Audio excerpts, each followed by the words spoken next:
Okay. Well, you guys ready to figure this shit out? Yeah, Yeah. totally. I've been waiting for you to say that.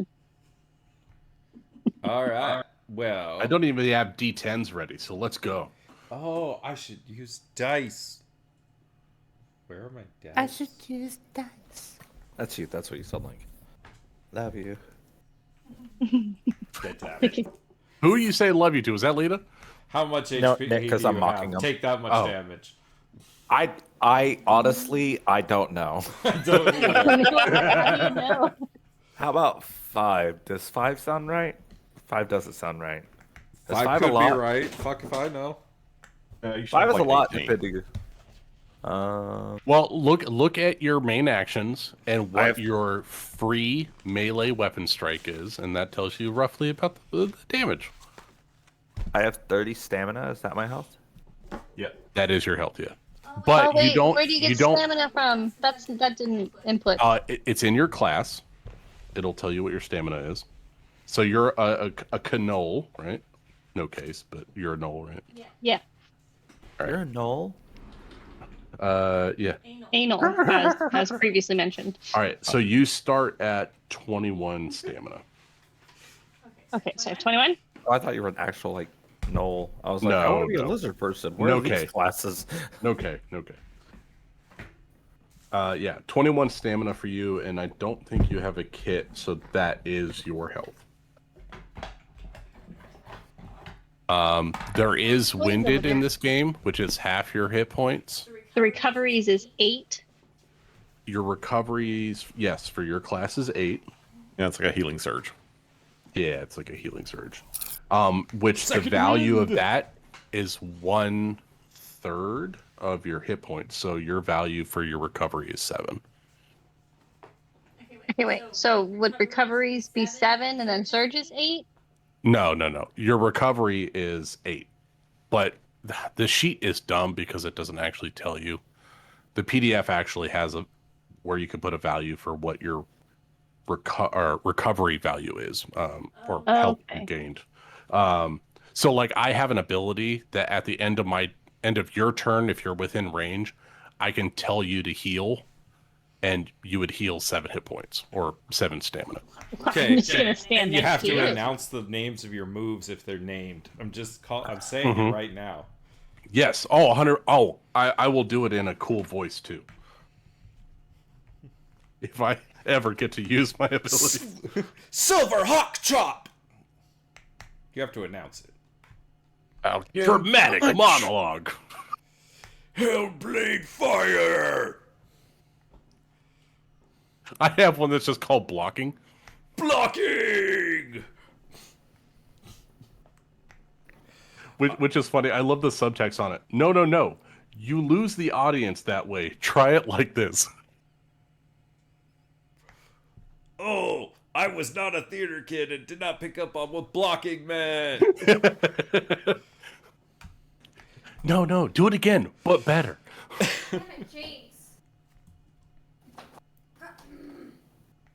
All right, everyone ready?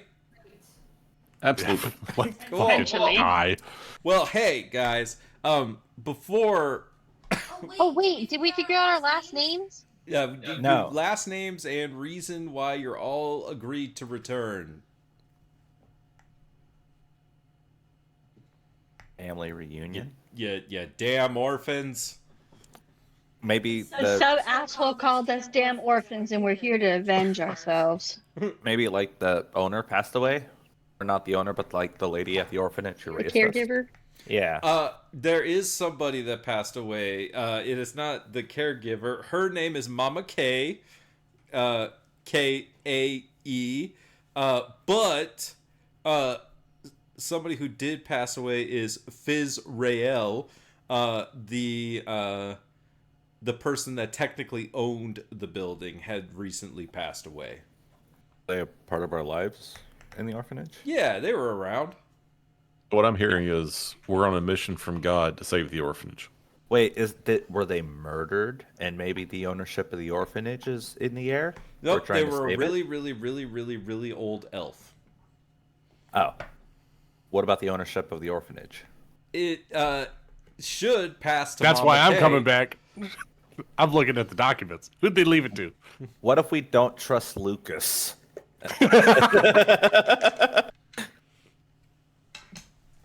Sibling rivalry. We're getting the band back together because we Family need to make reunion. money to save the orphanage. Ben, We you could are open a picking car up wash. what I was Yeah. laying down. Let's do the Blues Brothers. Let's go. Let's save the orphanage. See, you guys. I have are to make sure that heroes. it doesn't go to the bank. That's my reason for coming back. is to make I sure that lost the all documents my are money. I Gambling. wrote the perfect story. I'm so happy. All right, so Capital, the greatest city in this or any age. A city of playwrights and opera, of spies and sorcery. The great houses, ancient noble families reluctantly share power with upstart guilds who think vast wealth entitles them to rule. But it also is home to over 2 million citizens of common folk just trying to live their lives. Bakers, blacksmiths, fishermen, and many others call Capital home. Each of you grew up on the streets of Capital, separated from your parents at a young age. You were orphaned and forced to survive. Mama Kay took each of you in and raised you at the orphanage. It wasn't much, but it was home. You all grew up and left to seek your own destinies, each of you vowing to return here. And we're saying that's because of the passing of Fizrael. Yeah. And passing of ownership. Yeah, and I'm here reluctantly because under normal circumstances I would never have come back. But I've been disavowed by the intelligence agency that I worked for until recently. So I got to do something to clear my name. Isn't Disavowed the name of the thriller in Archer? Probably. So who do you think would arrive first? Who is the most punctual among your characters? Oh, I'd arrive early and case the place. He was here 2 weeks ago. In fact, he killed FaZe Rail. You asshole. I would be there before the start of my day. So after Batoman, I would be second probably. So, Batoman, go ahead and describe the man that is walking the streets of Capital. You pass by the great naval ships of Half Verona as you walk the canals and areas near the ocean before taking a turn down Cat Street towards the orphanage. You see a mnemonic who What's that? The hell? they are they're humanoid creatures from the plane of order, and they often have, in our terms, android-like appearance. They're made, or their physical forms are often more mineral based. He happens to have very pale, whitish skin that could almost be confused for like a very light rubbery type material. But his face shows some blue lines, almost like veins of quartz or something. And his hair is blue. Now, these are not totally unusual traits in a mnemonic, so he doesn't really stand out in that way. But he's also wearing very nondescript clothing, something that a common laborer could be found in. the clothes are not of particularly high quality or particularly low quality. They're not, he's is almost so ordinary for one of his race that you might just overlook him as just another worker in the street. But if you look very closely, you see that he's taking in everything. His eyes are darting all over, but very surreptitiously. And he is casually but routinely taking a look around him, taking a path that does not bring him particularly close to anyone else on the street, and finding hidden little cubbies to stand in so as to not draw attention. Would he actually enter the orphanage, or is he just going to stay out front? Only after having spent a little while watching to make sure.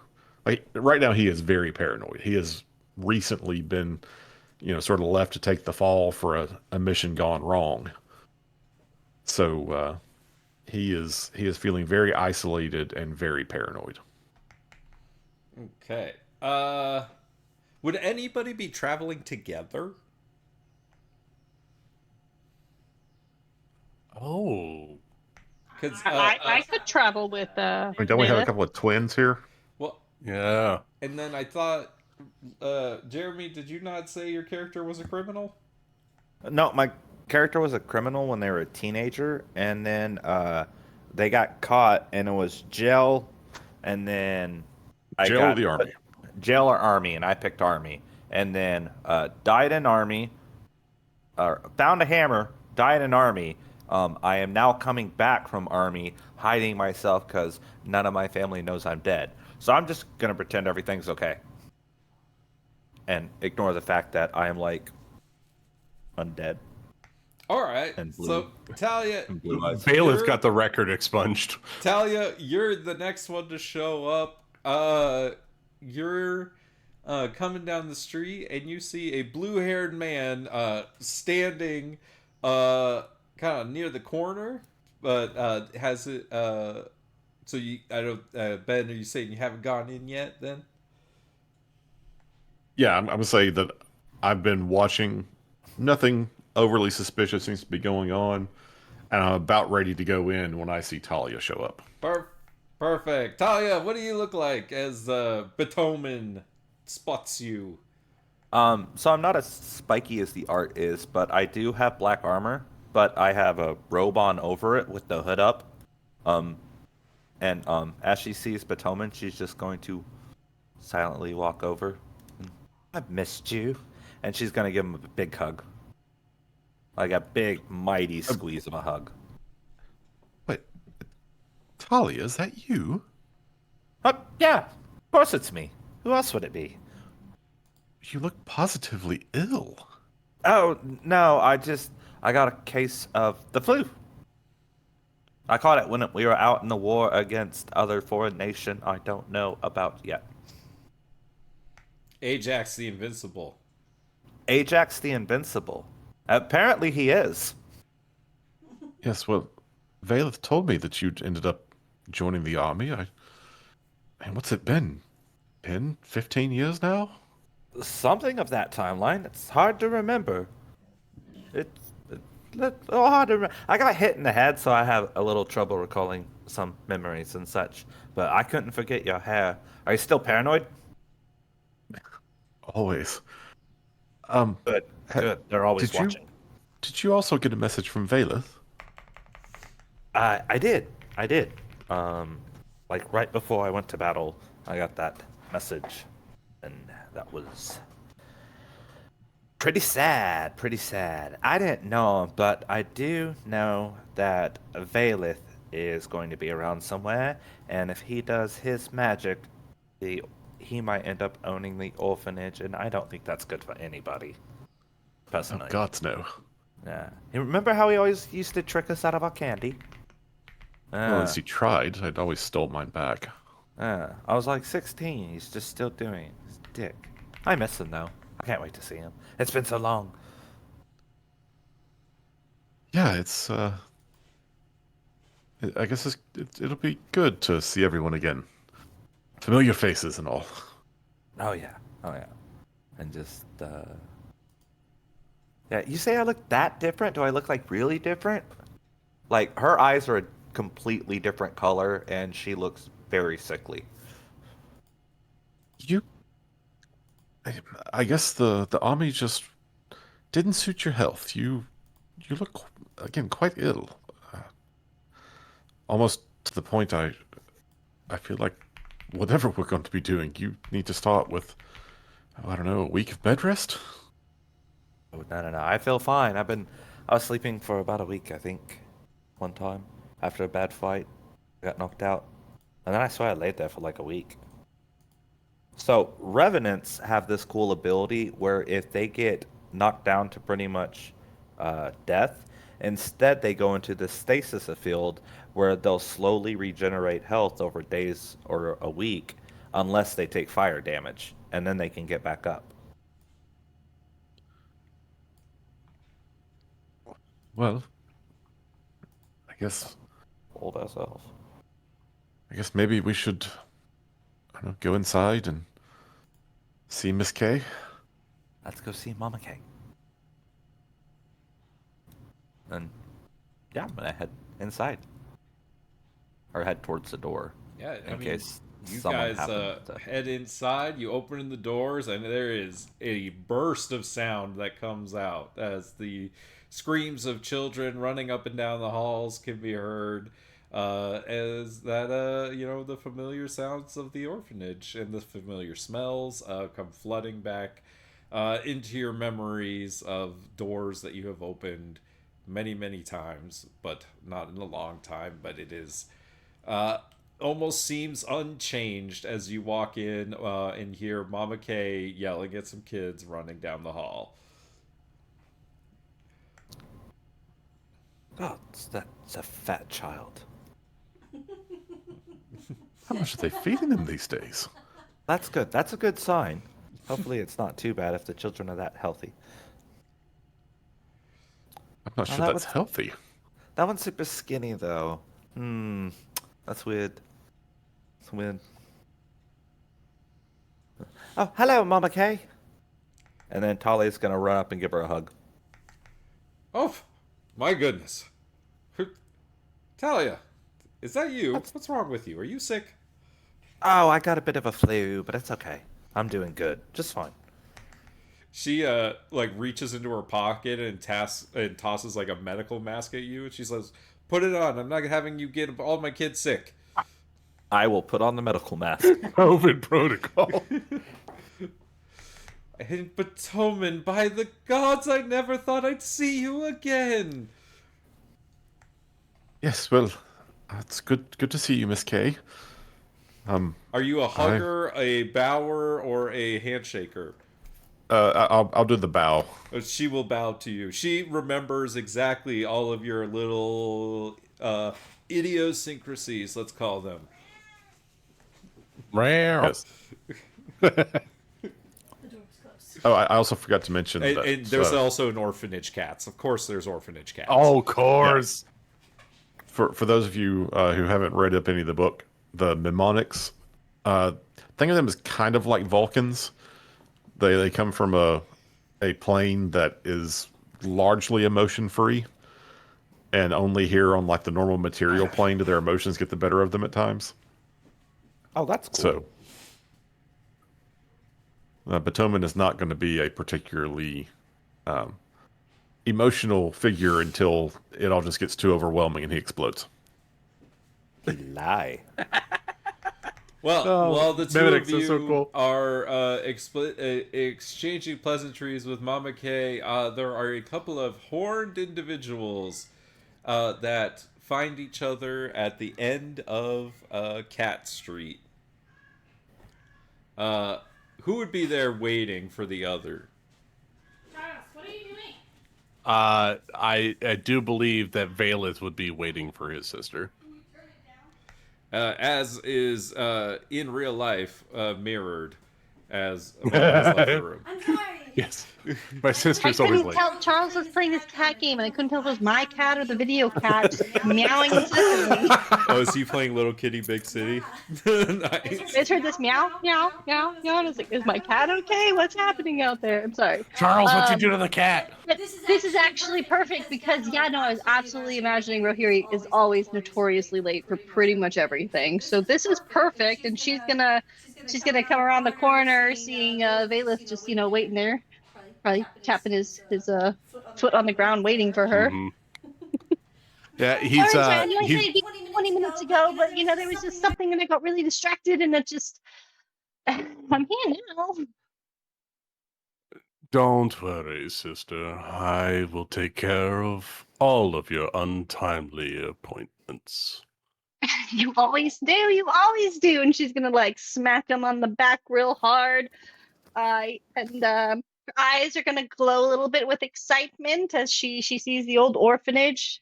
But God, how long has it been here? Whew. Looks the exact same as the day we left. His eyes also glow with excitement. Glowing eyeballs, like the twins. It feels like it's been 15 years since we've been back. Has it really been that long? Oh, it just feels like yesterday. It might have been yesterday, but we are all so busy, aren't we? Really are. We really are. Do you think Mama Kay's still in there waiting for us? I Just think waiting Mama for Kay is an eldritch horror that will never die. Let us hope so. She's gonna loop her arm in your arm, and she's like, "Come on, we don't want to be, the last ones." You're notoriously early, so I can only imagine you. He switches his walking cane from his left hand to his right hand, and then loops his left arm with his sister, and they walk. It's nice being away from the big city for a little bit because Yeah, but this is the other big city. This is the different big city. This is the biggest city in this Yeah, or but not any our home- age. This isn't where we usually are. This district is far less troublesome than the center It's nice to be districts able that to we see- normally deal with, isn't it, sister? Yeah, it's nice to be able to be seen in public with you, where we don't, just have to meet each other behind the closed doors to make sure people don't see us together because of my actions and your It What's the is word nice that not we to in step office? in the squalor of the back alleys, I must say. Well, I mean, they're not that bad, but Quite Quite No, lovely I just out have today. to get some poor little boy to clean my shoes when I'm done. Well, there's plenty of them around, I suppose, and they're all looking for a gold piece. Is that the currency we have here still? Oh, yes, of course. Okay, good. I'm quite assumed. We are feeding the economy, as it were. Someone has to. That is exactly right, sister. Someone has to feed the economy. Might as well reap the And benefits it's of it while we do hungry. it. You feed the uppers, I feed the lowers. Look at us going around. Quite the duo. Talia, do you feel a chill approaching? Oh God! There's a knock As, on the door. as two devils walk through the front door. Oh, I'm not gonna knock. I just walk right in.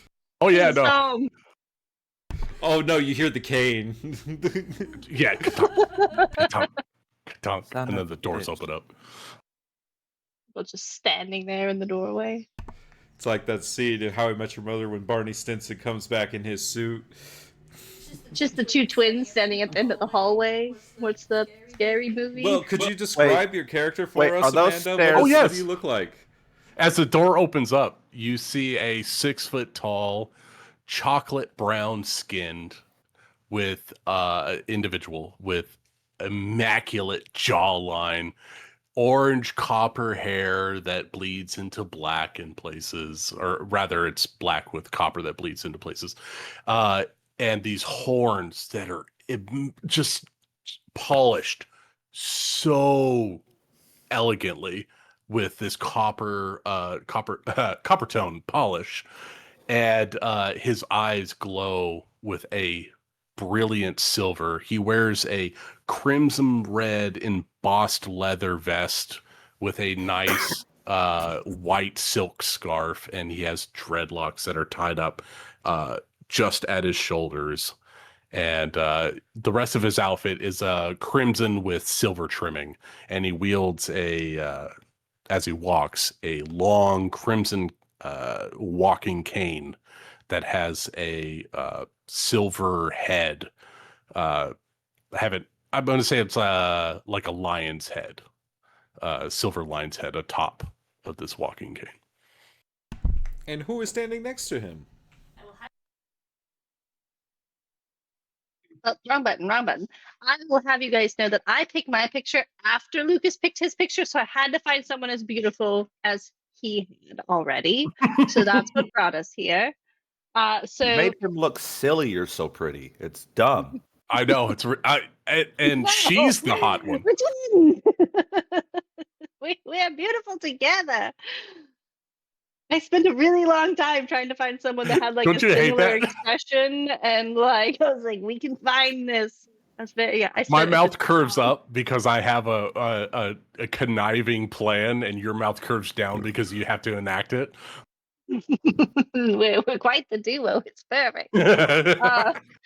But she has chocolate brown skin, beautiful pointed ears. Her eyes glow of the beautiful copper that adorns her brother, and she has silver streaked hair. And you can't quite tell in this picture, but we're gonna jump on the copper highlighted hair. So hers is more of silver and copper, long, beautiful hair.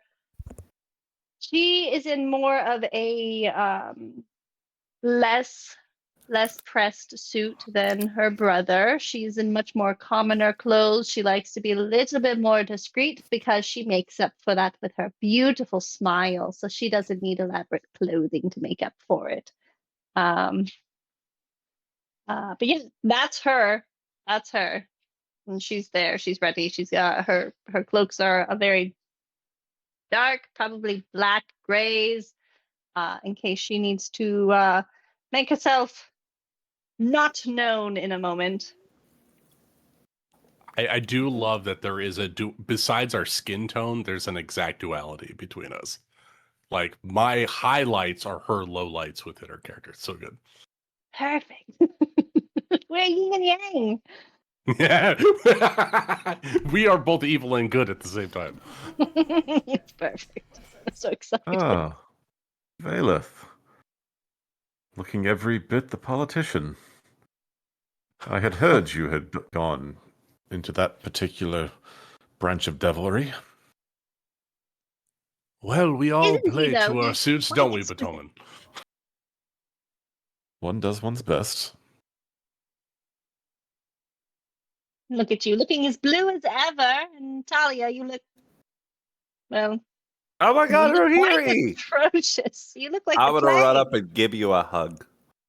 Ooh, she's gonna like hug you and realize how thin and like skeletal you feel, and she's just gonna kind of like, like you're hugging, and then like she does that thing where she like grabs your shoulders and kind of like holds you back, but like doesn't let go of you and just kind of looks you up and down. You Oh. look like death. Oh, I am. I mean, I almost died, but I didn't die. But I'm all set. I'm just getting better slowly.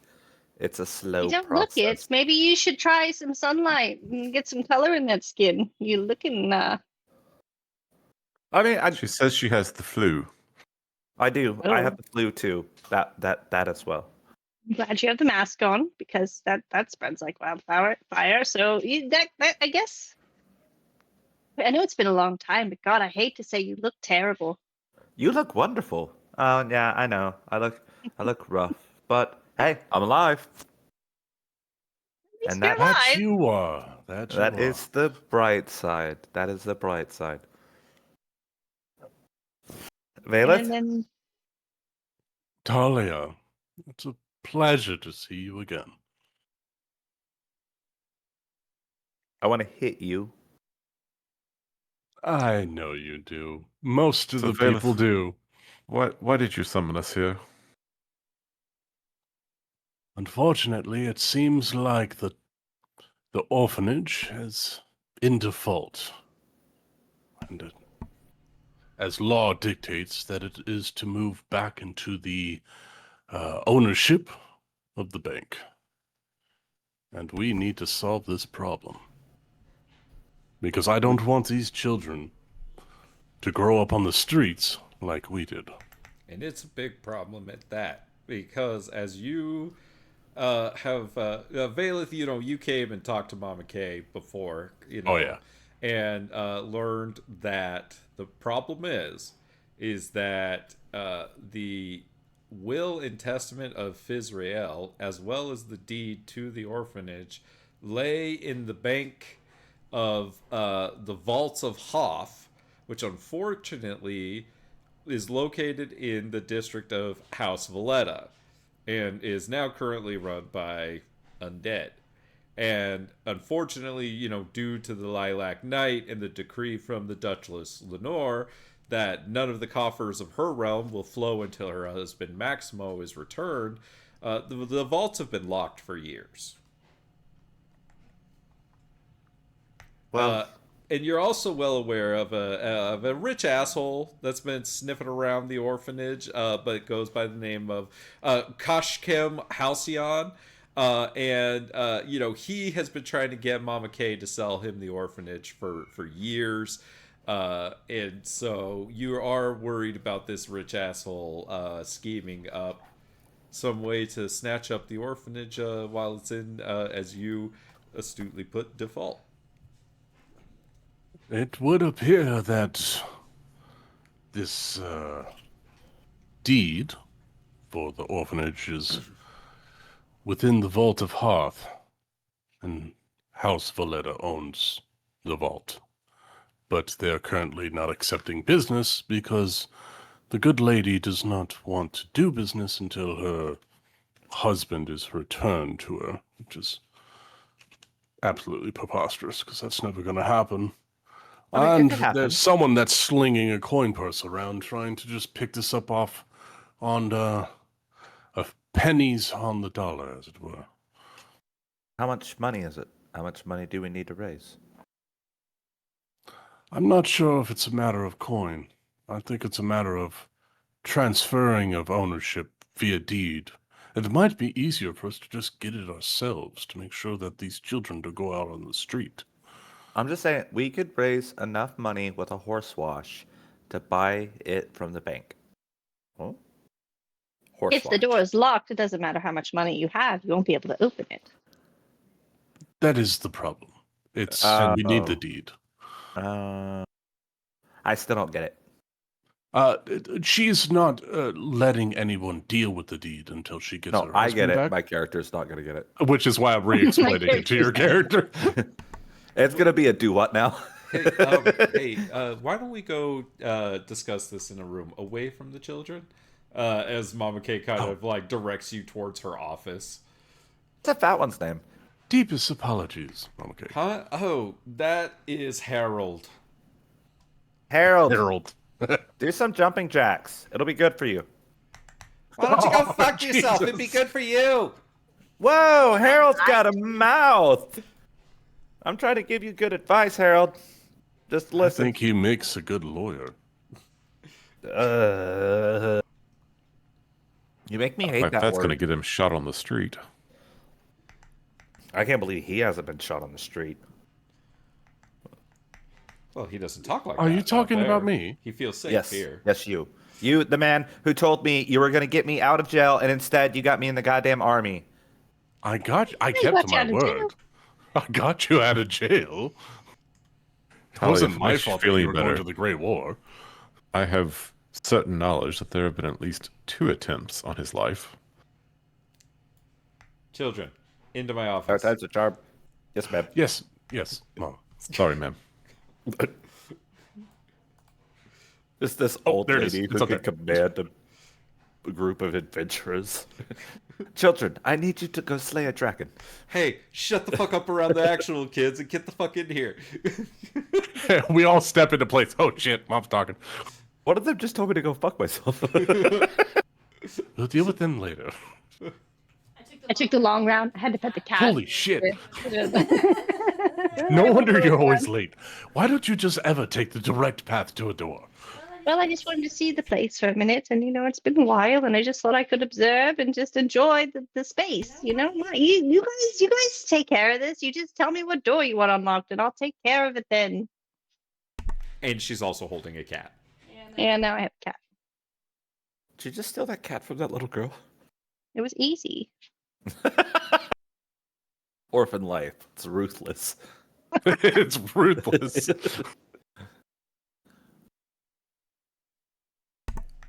So, as Valeth was explaining, yes, unfortunately, with Fizrael's passing, I don't technically have ownership of the orphanage. And I can't prove that he was going to give me the orphanage, but that's what he says is in his will. So, I don't know what to do.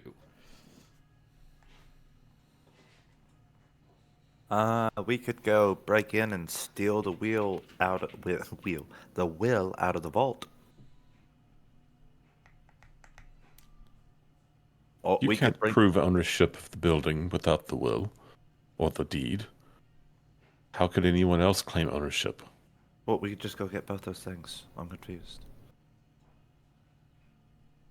I mean, or we could bring back the lady's husband. I mean, how long's he been dead? Not that long, right? Only a few hundred years or so. Does she still have his bones? I'm not very familiar with the Lady Lenore's particulars. Shame. Wait, we could go talk to the lady. I don't think it'd be that hard to get into a vault that's been sealed for 1,000 years. I mean, there's clearly no one watching it.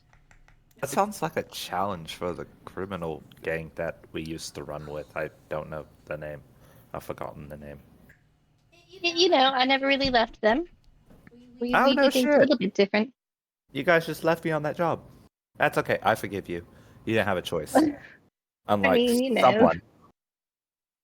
She's Are gonna you look telling at me you're you. trying to reconvene the Red Sisters?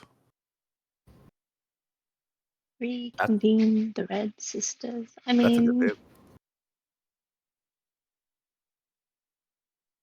if it works, I'm just saying it's an option.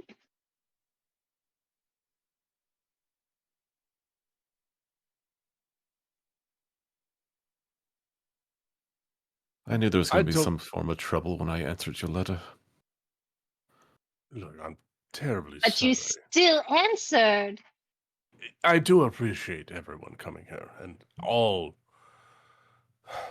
opinions and ideas are extremely valid. And look, if I could have handled this myself above the law, then I would have. But there are certain amounts of red tape that I cannot physically pass through. So, yes, you can all hate me later, but let's make sure that the children have a place to live. Oh, when you say that, I hate you less. God damn it. I knew that you would. You can come and go at the Vaults of Hoff. You just can't withdraw anything. They take deposits. So they have access to the vaults. It's not like they're completely sealed off. Who would be stupid enough to deposit something at a bank that doesn't allow withdrawals?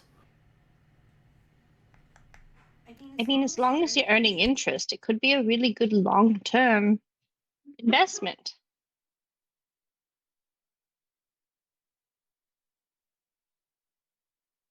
No, that doesn't have make to sense be at all for me on my side. I don't know. It doesn't make any sense to deposit In anything into a Fizrael's bank you can't defense, return. he deposited there and had his vault there long before the Lilac Night. No, That's obviously. fair. Currently though. Not, So, not yes, I guess in that situation, perhaps if one were an elf who expected to live many centuries, depositing now would still make some sense. I don't believe anybody has ever robbed the Vaults of Hoff before. Great, there's a first time for anything. That's true. This does sound like a job for the Red Sisters.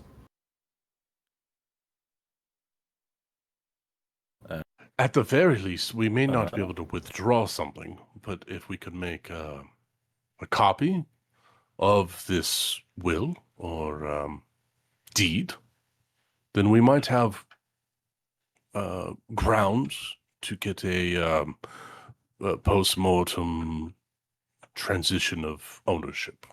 So at the very least, we need to get our eyes on it. Well, if you're set on it, she pulls out this this necklace that she has, or this rope that she has around her neck, and she pulls it up, and there is a key on the end of it, a gold, like long, chest key, and she pulls it off and tosses it to you, Valeth, and she says that'll probably get you in to the vault at least. He snatches it and then whips it around his hand a couple of times and then lets the key land in his palm. I'll make sure that we succeed by the end of the day. By any means. Tell me we got a key? This is going to be a piece of cake. This just gets us in the door, dear sister. Let's just not that's succeed the key on everything. To Fizrael's vault. Precisely, the door. There's still plenty of bureaucrats and paperwork that we have to accomplish after that. And don't forget the undead. And the entire district of undead that is seemingly under the You could walk purview in the of the district, great but if you're lady. going to be under or if you're going to be in the vaults under the house of Hoff, I can only imagine what's down there. terrible beasties of the undead as Valeth looks at Talia. Are there any Perhaps cakes the or very snacks first on thing the we table? should investigate? She's always got like a bowl of candies. I'm just eating the candy under the mask. Is that a Werther's original? Maybe one of the Apple versions? So There what I should eat. be. I do love a good caramel. She like goes to look in her bowl and it's empty. I have a mouth like a squirrel with nuts, just filled with candy. You just got all you pouching all the candy. You asshole. They're delicious. I haven't had candy in years. Ooh, piece of They candy. don't have candy on the front lines. Ooh, piece of candy. I've never had a character with a vice of candy. As you guys are having this conversation, you hear a loud knocking at the orphanage door.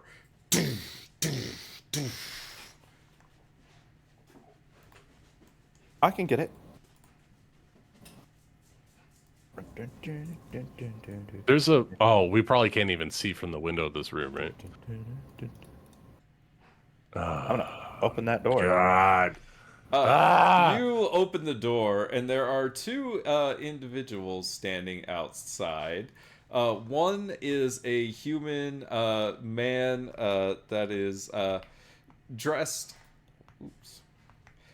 in very fine attire, has a well shaven face with well done and well kept hair. Talia, you don't know who this man is, but he looks snooty. Valeth, you are very familiar with this man. This is Kashkim Halcyon. The other is a,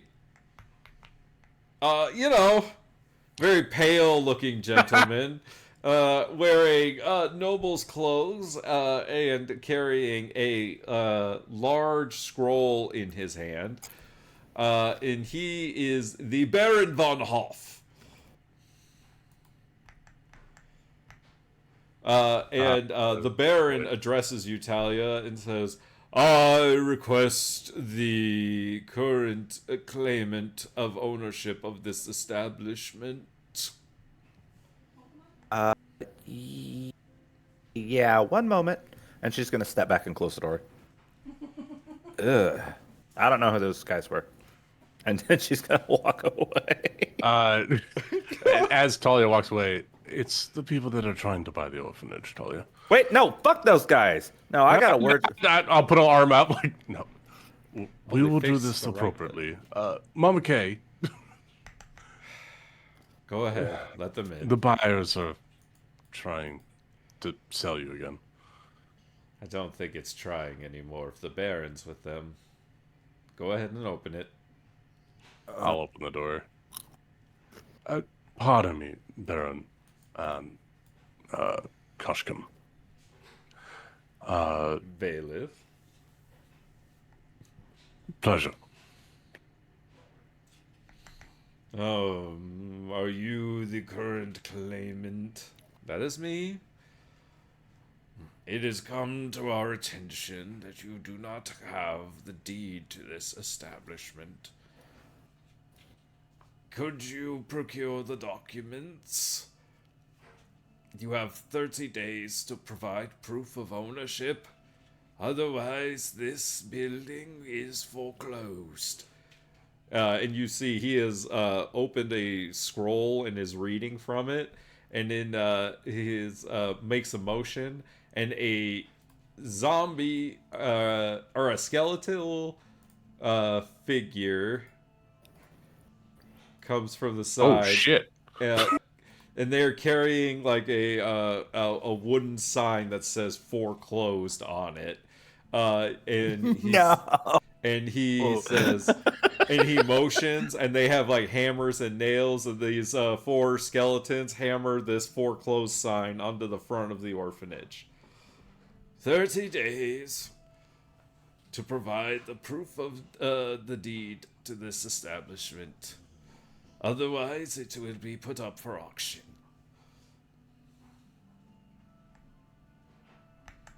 If you don't mind, may I take a look at this contract, this proclamation, to make sure that it's all on the up and up? Absolutely. It is the I'll take a contract look at it. signed by the High Elf Israel between him and the House of Hoff. I'll take a look at it. I want to see if this contract seems right, or if what I think to be true, that this is a forgery of Fizrael's last wishes. Well, this is just his contract that he has. The problem is that his will is in his vault, which is inside. Oh, right. Okay, gotcha. That's the problem. Gotcha. I don't. I'll take a look over it anyway, just to make sure. Is there any kind of funny business going on? I don't even remember what skills there are. Because is this the kind of thing you would do a test for? I don't think so. Is it? No, I don't think so. I don't think so. I Let's see. You're a know reasoning Hyrulic, which person. is law, right? I know law language. Yeah, you do. So you give this a once over. This contract is on the up and up. It's just ancient. Like when you're reading it, like the language in it, it's just He's an elf. It could be like it's not the way 3,000 people years talk old anymore. But like this is like when you read it from that, like you're reading it like, from a law perspective. Everything is lawful here. There's no this or that. It's just ancient. Yep. Mamake, unfortunately, this is binding, but Baron, we do have access. We do have knowledge of the will, and we would like to go and see it personally ourselves. But unfortunately, it's within your own vaults, and so we would like to procure access to your vaults. I'm sorry, but by decree of the Duchess Lenore, none of the coffers of her realm will flow until her husband Maximo is returned. The vaults are locked. On that, can we talk to her? Like, can you set up an appointment? Maybe we might be able to help get her husband back. I'm sure you can try, but I assume the waiting list is quite long, for she does not have visitors. 1 eon is the waiting period. Aeon. And Who's as you Aeon? are asking these questions, Many centuries. Karshicum is just standing off to the side with this like shitting smirk on his face, and he like laughs at your question. I'll kill you Don't doubt me. Do not piss me off. I'll take your head off your shoulders, and I don't care who's standing next to you. My, Bailiff, what interesting company you keep for a man of the law. I would watch your tongue, Casham. This is a decorated soldier who has served capital. And threatened my life. I'll do it again. I'll do more. All right, all right. I don't like him. He's a swarmy piece of shit. No, she's just gonna walk away muttering. Do you really have to do this, Kasham? Right now, in front of the children. You have to do this. You're gonna be that kind of person. Oh, I'm sorry. The little pickpockets that find their little fingers into my customers' pockets. I feel so bad for them. Just want to stab him now, but I won't. Valith tries to put on his best politician's grin. Yes, the pickpockets are a problem, but not all of the children here are a part of the problem. Surely there is something else that we can... Perhaps you and I can have a conversation at another time, over coffee. What are your plans for this place? I know. Perhaps we could have that conversation over the auction of this fair building. Perhaps. Okay. You don't want to deal. Thank you, Baron. I'll just ignore Kasham and actually talk to the person that's respectable in this conversation. Thank you for coming to us, Baron. We will be in touch. It is common house policy to provide 30 days for proof.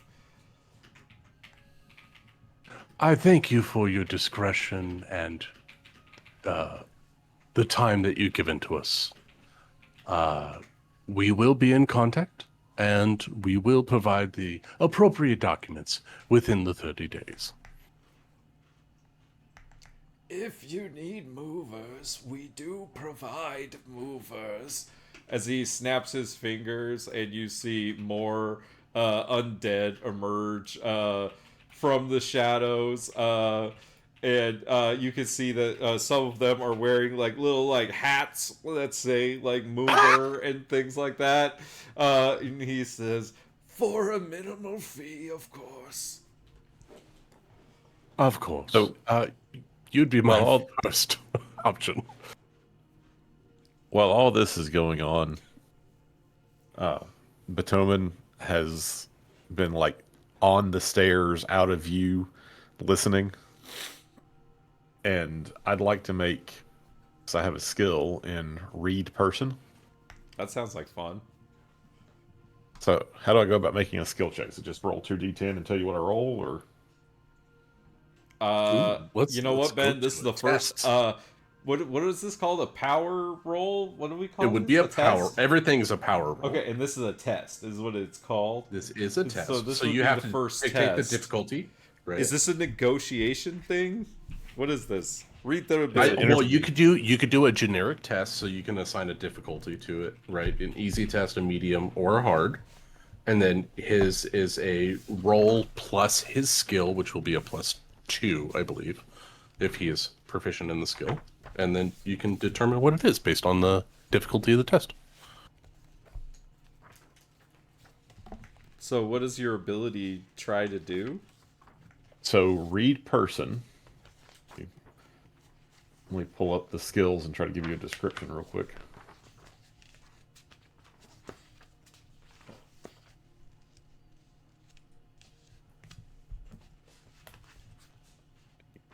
Read the emotion and body language of other creatures. Is that what it is?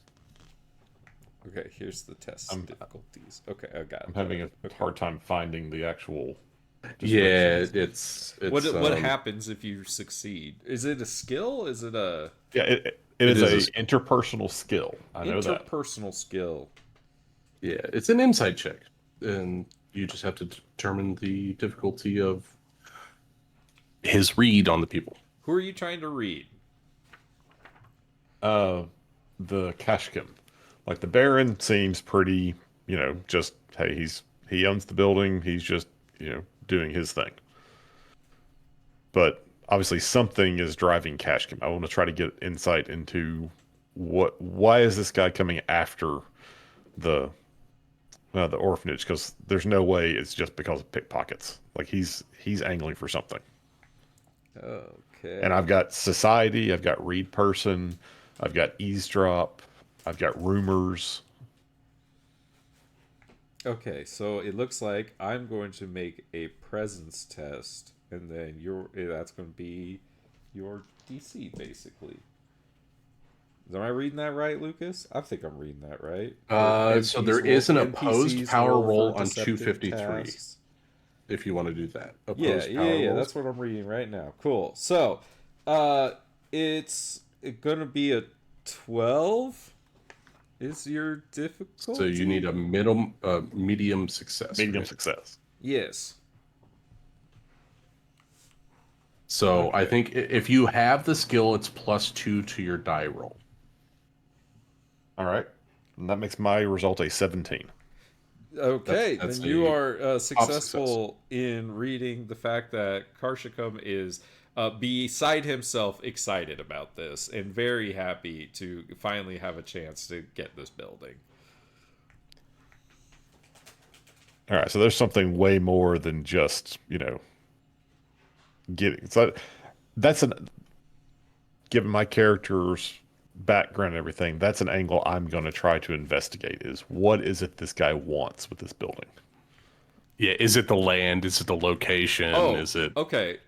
So And I'm not saying I would know that right now, yeah, but that gives him a lead like, oh, he's angling for something. yeah. Definitely, there's some kind of money trail to follow for sure. I guess is what you're reading. Yeah. yeah, it's like that. This guy clearly has bigger plans than just, Yeah, and if you had to guess, it would be related to some really rich people. right. Got it.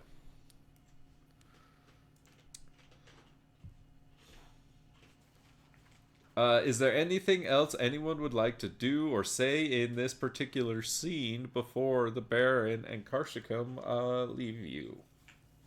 Before the door closes, I'm going to give an obscene hand gesture from way back here. And a really kind waving of goodbyes. Nice. But as soon as mom turns around, she's just going to act like she's been petting the cat the whole time.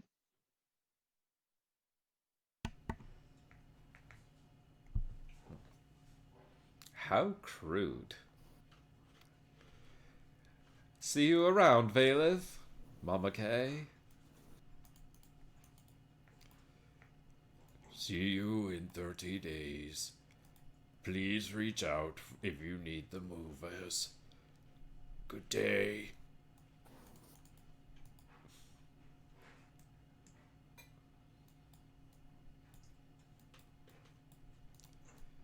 And the doors close, and Mama Kay kind of puts her back against the doors, puts her, she kind of just slinks down to the ground, and with her head in her hands, and she just begins to cry a little bit.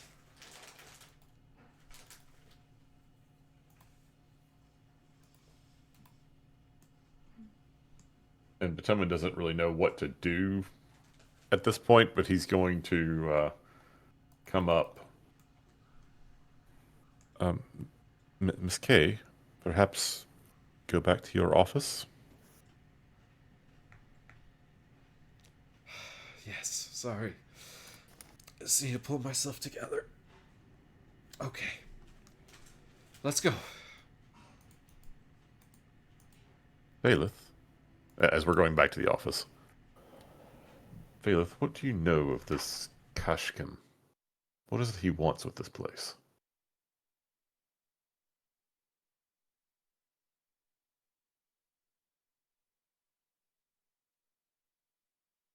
There may be Oh, I more think than one. Valeth BRB. Ah, okay. Miss Kay, there may be more than one way for us to approach your problem. Do you know anything of this Kashkim? Do you know what it is he wants with this place? I think he wants to turn it into like a fucking hotel or something. I just know he knows a lot of rich people. And being so near the docks and other kind of military places, I know that I know that he wants it for some money thing.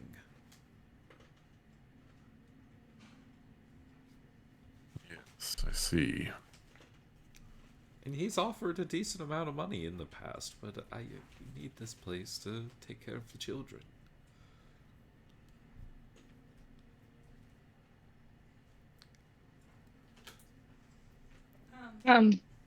Rohiri's gonna walk in and she's gonna stand next to the window and watch as they walk down the road in the direction that they go.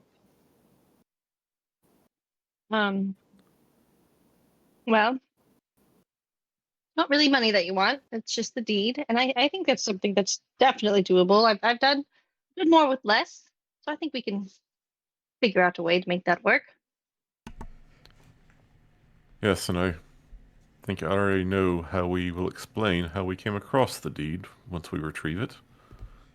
And that's when the Steven Soderbergh clap starts going and the lines start coming as you guys begin your planning session. And the jazz starts playing. Excellent. Maybe even a montage. Well, we're going to do a montage roll check test. Montage. I'm looking up the rules for that right now while you guys plan. So if we kill him, he can't buy the building, right? Ooh, I like love that. that Yes, plan. but it is not this man. At least it does not seem to be this man. Who is truly the mover or the shaker here. And it's He sees not an like we can opportunity. afford to outbid anyone else, even if Karshkum's not the one that buys it. Okay, well, we can still keep him dead in the back pocket, and we can always do both plans. I'm just throwing it out there. Yes, well, now that we have ill-advisedly admitted that the deed is in the vault, everyone needs to understand that when we retrieve the deed, we must say that we finally found it amongst Sir Fizrael's other effects. We cannot present the deed to the Baron when he has reason to believe it's in his vaults. I don't know why anyone thought that was a good idea to mention, but whatever. I didn't want to talk to him. I just wanted to I punch the lights out will of the say formula. this. I don't know if they would have a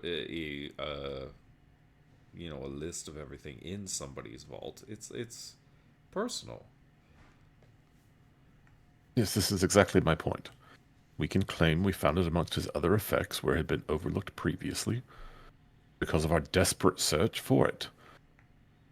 If we definitely shouldn't say we stole it, because we shouldn't steal it, but we could. Well, it will not be stealing. Even Well, if it it's were... what's ours, right?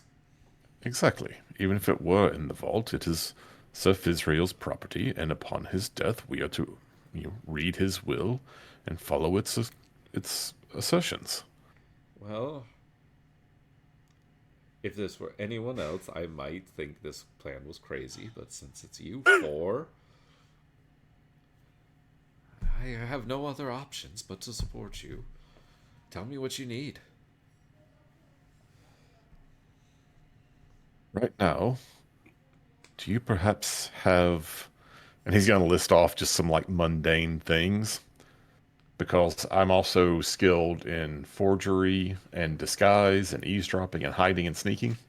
Well, I definitely Ooh. think that this would be where we discuss how a montage test works, because it is when a group of heroes works together over time to accomplish a common goal that requires more than a single characteristic, the director can call for a montage test. Such tests typically take place over a prolonged period and focus on collective or shared activities. Navigating a vast desert, convincing farmers to rise up against a tyrannical leader, or, maybe it's a case in a joint for a heist! And, A murder. and planning Oh, everything heist. up to and including when you enter the vault is going to Yeah. be part of the montage test, because it's going to kind of shortcut those kinds of things. That it's like, so instead of doing test after test after test, Sure. it's going to be more of like, you guys tell me how this movie plays out. So as part of that, let me show you House Hoff. So this is the Vault of Hoff. Welcome. Can we? I still see Mama K. Oh, right. I changed the page for me, but not for y'all. How about now? Oh, holy Nikes. It's the Bellagio. Oh, God. Well, it's a very fancy bank. And there. Go to City Hall and get the blueprint. But, there are some interesting bank tellers, and some rather, interesting Oh, no. clientele and people Oh, that damn. reside here. Hot Goth kinda Wizard. hot. We're in I trouble. just- You had me at Hot Goth Wizard. Wait, are you seeing the Hot Goth Wizard? I did see the Hot Goth Wizard. I went, oh no. He saw the toes and was like, I saw the boobies. Not a big toes guy.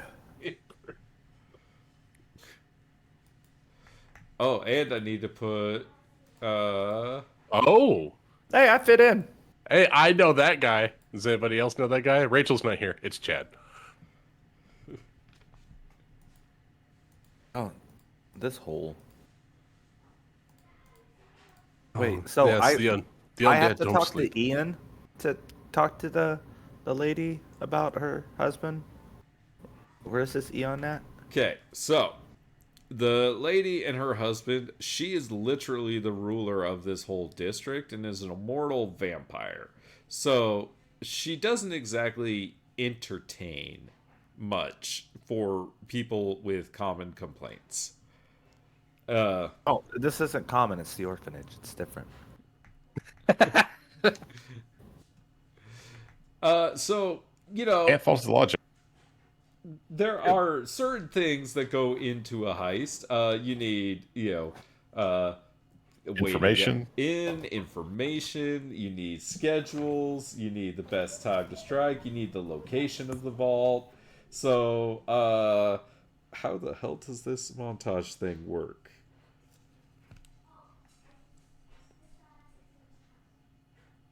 Well, first you have to start singing. It's time for a montage. Everybody needs a montage. Montage.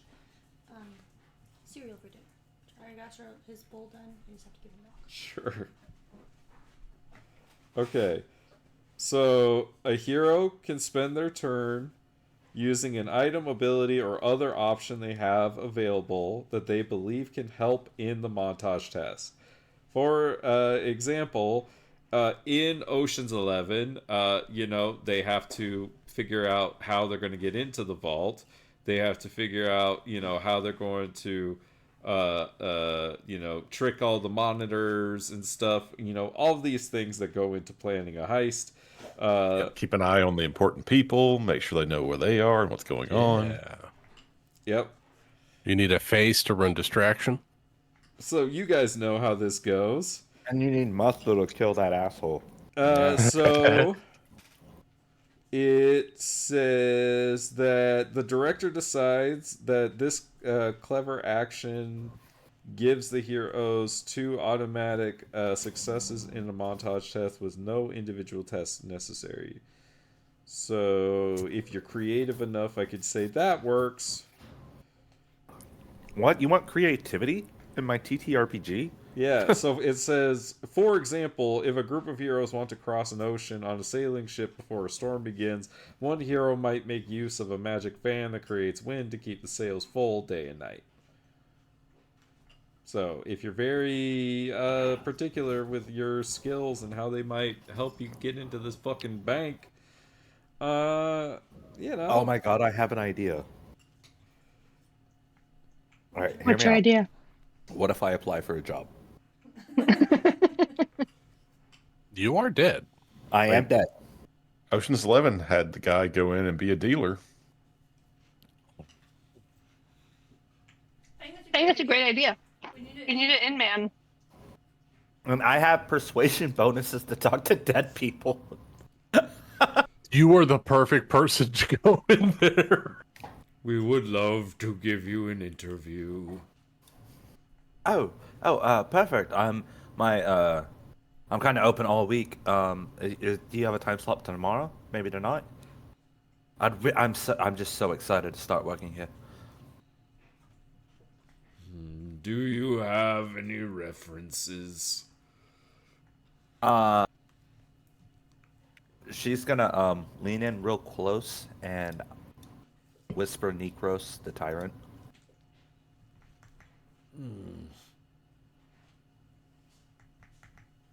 That is a good reference. Yes, my Dark Lord is a good reference. Yes, yes. We serve him.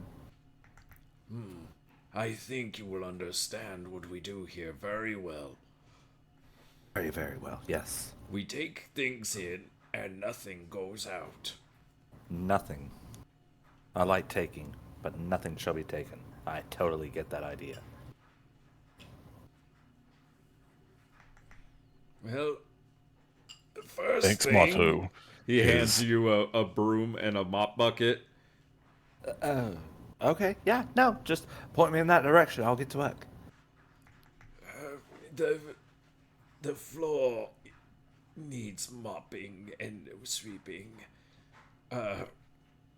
See, well, you might as well work day and night.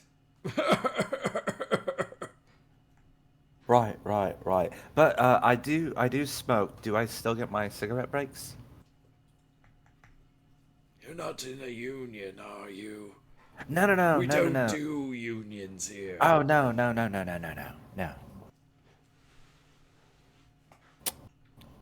But with that, it's also it's part of my religion that I smoke cigarettes to generate the cancer to praise the Dark Lord. Yeah. If you must, I insist you do it outside. That way, course, you of course, might of course. do it around somebody who has lungs. Oh, ew, that's gross. Yeah, no, we wouldn't want that. No, we do want that. We want to spread Yes, the they want you cancer. to kill the people with lungs. Yes, right. No. Are you sure you worship the Dark Lord? Absolutely. I've killed more people than you have in this bank right now. I think. No, I've killed a lot of people. Sorry, I lost memories when I turned, but I've been loving the turn ever since. I mean, I don't need to eat, I don't need to sleep. I've forgotten memories of my family and loved ones and people I've alongside battle. Who needs that? It's pointless. It's just right. Everyone just needs their job. Why would anyone Right. need any personal connection whatsoever? It's all about productivity. Profit. I totally agree. And procedure. And procedure. And I'm all about procedure. I'm a paragon of my order. All right, you're hired. Well, all right, I'll get to work right now. Mopping the. You want me to mop the entire bank? The whole thing. It's been a while since we've had a new hire, so I'm instituting hazing. Oh. Well, some of the offices might be locked and stuff. Do you have a key that I can get into them? Just so I don't have to bother you each time? Oh, it's no bother. You can just call for Kevin, and he will come through the floor. The floor. Okay. Are there multiple floors? Oh, he might not respond if you call him Kevin. That's kind of my pet name for him. You should call him the Ledgerman. Ledgerman. Kevin the Ledgerman. Okay. Do you have a map of the bank? No. Okay, that's okay. I'll get it memorized myself. Make sure I don't miss any spots. Very well. I will go entertain the Viscount. Of course, thank you. I'll grab this mop and bucket and get started. So what's everyone else doing while Talia starts her new job? Well, in my research, I did find what the motto of the bank is. The bank's motto is, "What's yours is ours, and what's ours is ours." Exactly. They don't really publish that, but it's out there if you know where to look. It is our motto. It's in our bylaws. What's the word I'm looking for? Mission statement. That's Yeah, it. there you go. It's, Oh, yes, the bank's mission statement. Okay. What I would like to do, because I think my talents and abilities go in this general direction, I want to gather as much information as I can on Kashkim and the any of the personalities that may be important around the bank, because I have a couple of things. I have a ancestry trait where I have a forgettable face. So if I spend some time making a disguise, I automatically get a tier 3 success on a check to make people forget me if I spend less than 10 minutes interacting with them. oh, in and out, man. Yeah. I almost picked that, but I was like, no, I'm too pretty. You had that option as a devil? I did. Oh. At least from the Forged Steel side, I did. Ooh. I think it has to do with being a criminal. Oh, baby. Yeah. Yeah, it may be one of those background things. Oh, A couldn't you background like trait, very yeah. much customize your devil? Yeah. That Yeah. was- I've I got remember that impressive personally. horns and glowing eyes. Those are very impressive ones. But basically, I want to, gather the information and sort of track people to see if that gives us any insight into how we can either get in and out of the vault, or just what other things we can do to disrupt this guy's plans. Yeah. So, using your ability, you do learn that Karshkim has or sorry, Kashkem. That's what I named him. Kashkan has connections to the city's Assayers Guild, the Fulcrum, the guild that runs the Trade Integrity Board and sets lending rates and leads trade negotiations between capital and other governments in Orden. And you learn that he really wants to kind of gentrify this area of town, and he wants to put in luxury hotels and restaurants and other things like that for wealthy diplomats and others to visit, so that the fulcrum can better uh, you know cater to their clients. But also it has an underlying political component to it, where the fulcrum is slowly trying to encroach on the territory of House Verona, as the game is being played between the guilds and the great houses. As far as information inside the bank itself, you were able to go in and just kind of sightsee a little bit in the bank. You decided to go in and just kind of watch for a little while, and you did notice that when it was time to take things to the vault, when one person, an elf, came in to make a deposit, you saw that it was carried down this hallway, down to where you were unsure of because you weren't able to follow. But you did acquire that something is down that western hallway that might lead down to the vaults. What was the other thing that you said? I think that's pretty much it. Like any information around the personalities around the vault that might help us, or around Kashkim.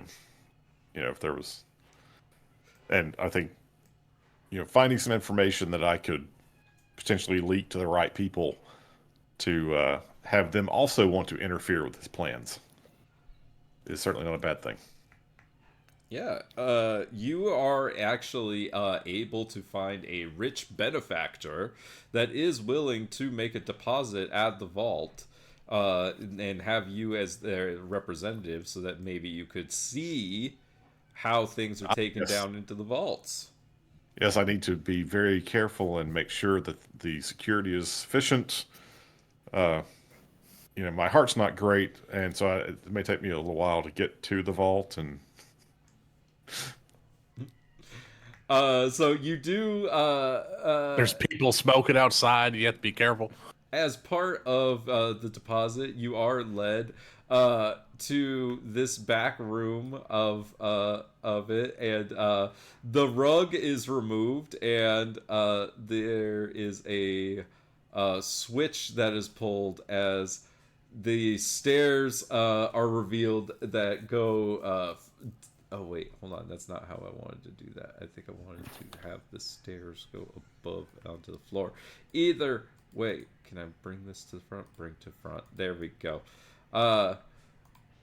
As the stairs leading down into the vault are revealed, the Lord or the Baron von Hoff, who is accompanying the new customer, says, "We do not allow you any further down into the vault, but here is your master's key," and he hands you a gold key, and he says, "And the effects will be deposited in our vault for the agreed upon time of until the Lord Maximo returns, or 5,000 years."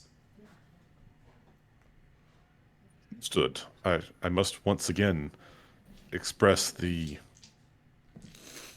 my master's desire to make sure that this particular giant red gem stays exactly as it is.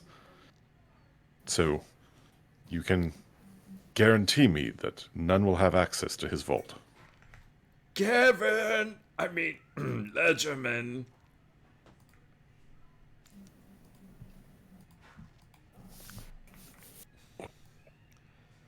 And this spirit appears and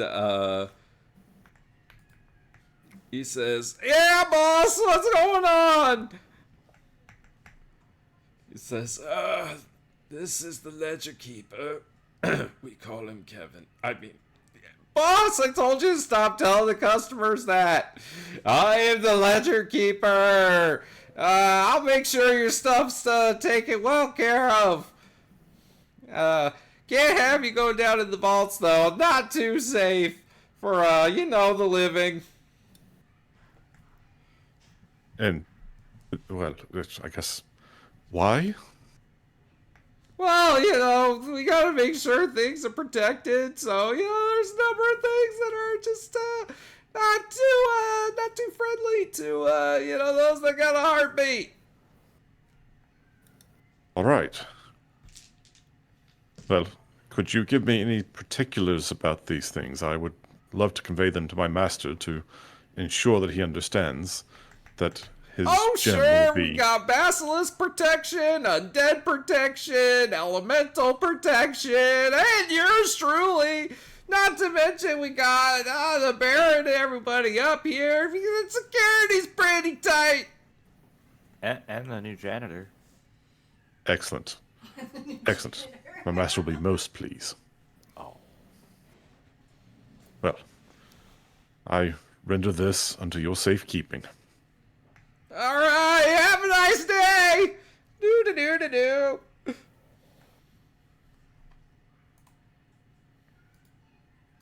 And yeah, then he gets out of there.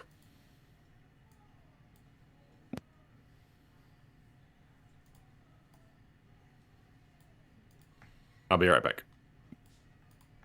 Valeth and Rohiri, Rohiri, you go first. How are you participating in this montage? I have no fucking clue what So- what Valeth is gonna do to help at all. Rohiri has criminal contacts, which gives her access to a network of criminals.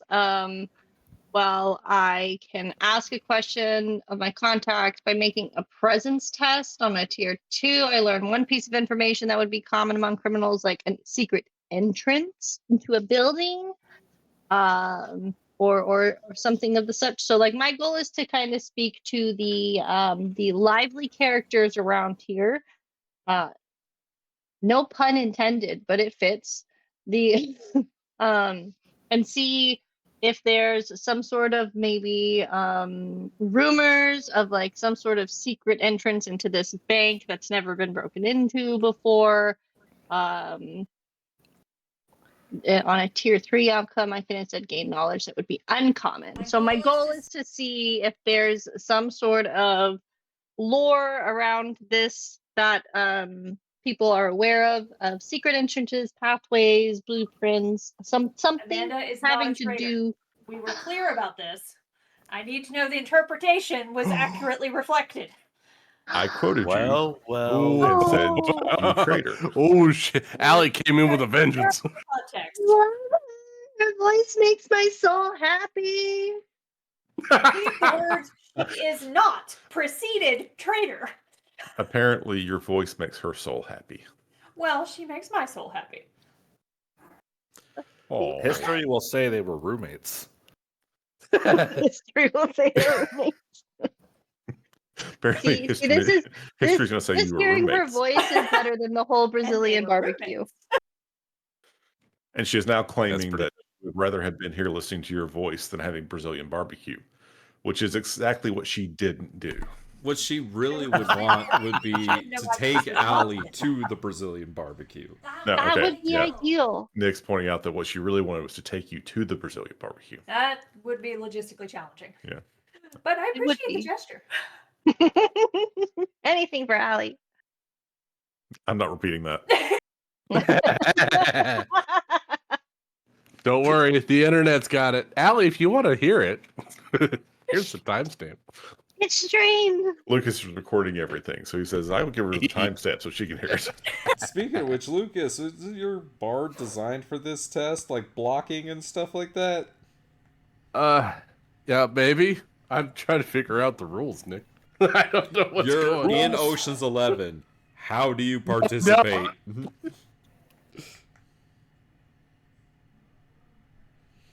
You got to get your team down into the vault, Valeth. I know. I have cutting sarcasm. I got dramatic reversal. Hold on. I can actually figure out where that ability comes from. Okay, while you do that, I'm going to go get food because I'm starving. Yeah, I get. Didn't you have Brazilian barbecue? Didn't they, like, You did it just wrong. feed you, like, the entire I time you were got gone? force fed They like did. 3 hours ago. Okay, I I'm might not be hungry. starving, but I got the munchies because I've been smoking. Okay, yeah, there you yeah, baby, okay. say it, you assholes.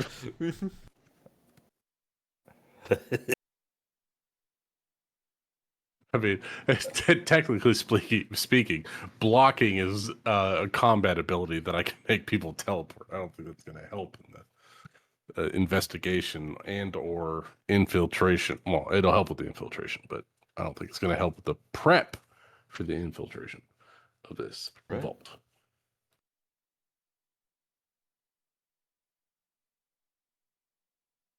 I also have lockpicking, which might be able to help, and I can eavesdrop. I mean, my complication allows me to phase through 5 feet of material, so I could just go into the vault. Oh, that's useful.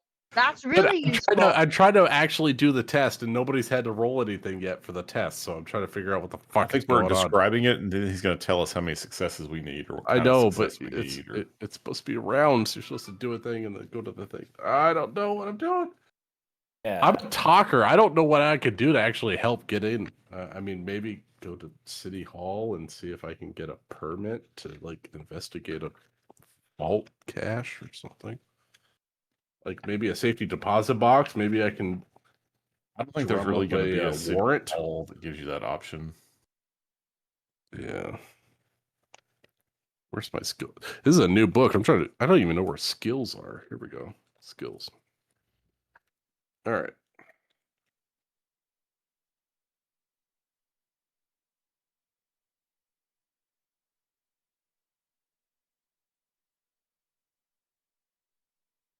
And parental duties. I'll be back. I'm just glad that we established that I'm apparently playing both Matt Damon's role and Carl Reiner's role. Absolutely. I mean, like, they're undead. I'm not even gonna be useful to be the sexy distraction. That's gonna be Jeremy's job. Oh brother, I just want to kill things. I don't know if you noticed, but my character worships their god through one way, and that's murdering my How do enemies. you kill that which has no life? If they're not strong enough to survive, it is good.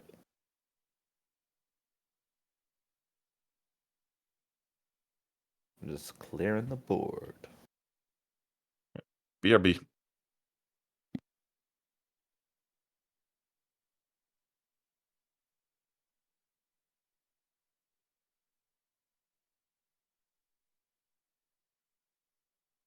Like, I'm trying to figure out what else I can do, but I feel like she's made for combat and not plotting.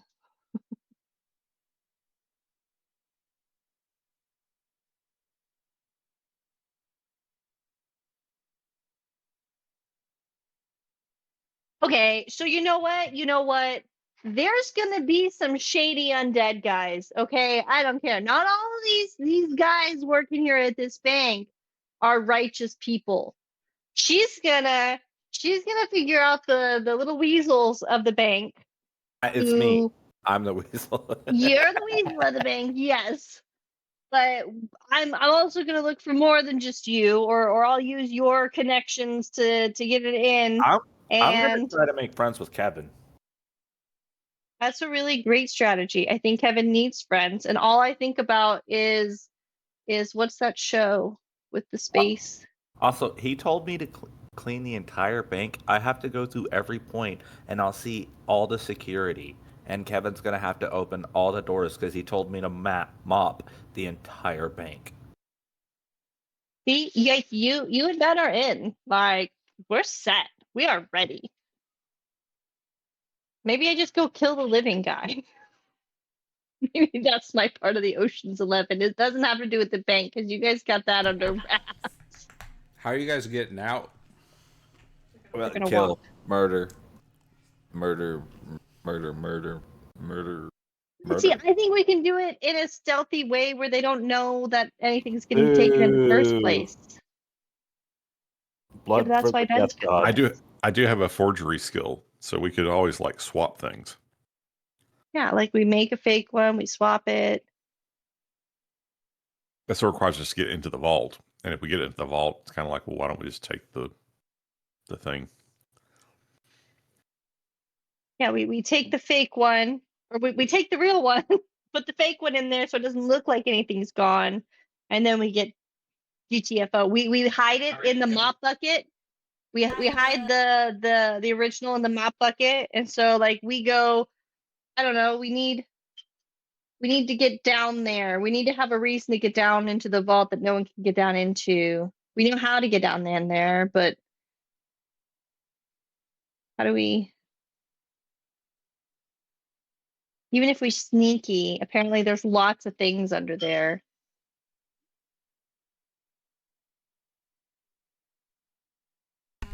As part of the montage, you just have to get down those stairs right there. How are you guys getting down those stairs?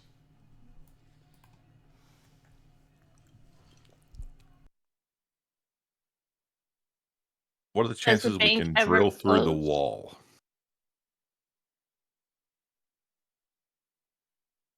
I mean, it is underground, so there's got to be like some, I don't know, broken tunnel or something that maybe they overlooked. Like that's why I wanted to talk to the criminals of the world. Some rumor of like some sort of sewage tunnel that got eroded, and there's a maybe potential peephole to get into the vaults of the bank. All right, If what there, interpersonal skills do you have? if there's a sewage tunnel, where would I be dumping my mop water? I have persuade and read person.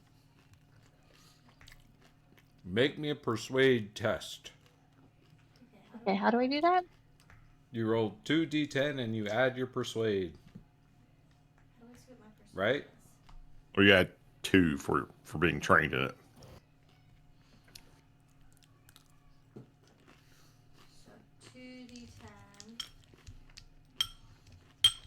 So 2d10 plus 2? So 15? Is that right, Lucas? He's BRB. Sounds right to me. I think that's right. And 15 would be a medium success. I'm mediocre. I'm okay A with tier that. 2 success. A tier 2 success. So it is a success, basically. And so, Amanda, you are able to find that some rather interesting, like, other criminals might turn their nose up at them, but there are some diggers, so to say, that, you know, that's their way of breaking into places. And they are aware of some tunnels that lead into that particular vault. However, they are the basilisk tunnels. Do I need to mop the basilisk tunnels? They told you to mop the entire place. The entire I place.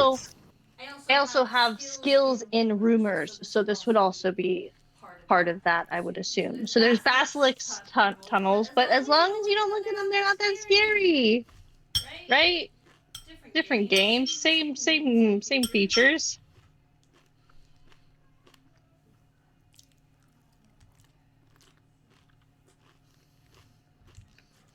So we could escape through the basilisk tunnels.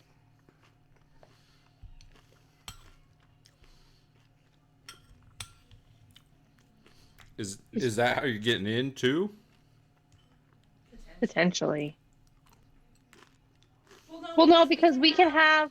I mean, it seems better than fighting our way through the upstairs. On. We can have Jeremy with his mop bucket go down there. He has the key. He can switch out the documents. He can go to the hole with the basilisk tunnel. I need to He can mop hand the in there documents. anyways. Yeah, he has to mop in there, so he can hand the document through the hole. Then we just have to deal with basilisks. The only problem with that is that Talia is not allowed permission into the vaults. Because that is Kevin's job. Yeah, but he was told she can persuade Kevin that she has to mop everywhere, which is in the vaults. Oh, I'm sorry, no can do, Talia. You're great, but I'm not allowed to let you down there. Well, that's nice, Kevin, but they told me to mop the entire bank, and it's a hazing ritual, and if I don't mop the entire bank, they're going to keep it up. No, I'm sorry. You can't go down there, man. Can you mop down there for me, then? Oh, sure. Okay, so I need you to mop every single vault down there for me, okay? And All right, you got it. If I need to make a roll, I get bonuses to rolling against undead. Nope, your bonus takes care of it. He takes the mop and bucket and he starts working. All right, and then I'd like to kind of just get to know the security around the areas that I do know. Be like, hey guys, my name's Talia. I'm the new janitor. How you doing? You know, get to know my new coworkers that I'm gonna be spending eternity with. Well, you do know that you do learn that this is the Shrieking Banshee, as she is known, and you do not cross her. She's a very powerful sorceress in her past life, and now she is an incredible, powerful Banshee. The Baron von Hoff himself is also quite powerful. And not to mention that the Viscount, a fairly powerful vampire lord, tends to hang out here and play the organ. Do any of them gamble? No. At No, least okay. not with the likes of you. Oh, well, I would like to try to talk to the Banshee. She screams at you. Oh, that's nice. I'm Talia. What's your name? Oh, you don't say. I love that song. Okay, bye. Is Lucas back? Is he the only Yeah. one that hasn't done anything for the montage, right? I think so. He was saying he kept waiting for you to make us roll something and how it's supposed to go in turns or something. Well, it says that you guys don't. If you give good ideas, that you don't have to roll.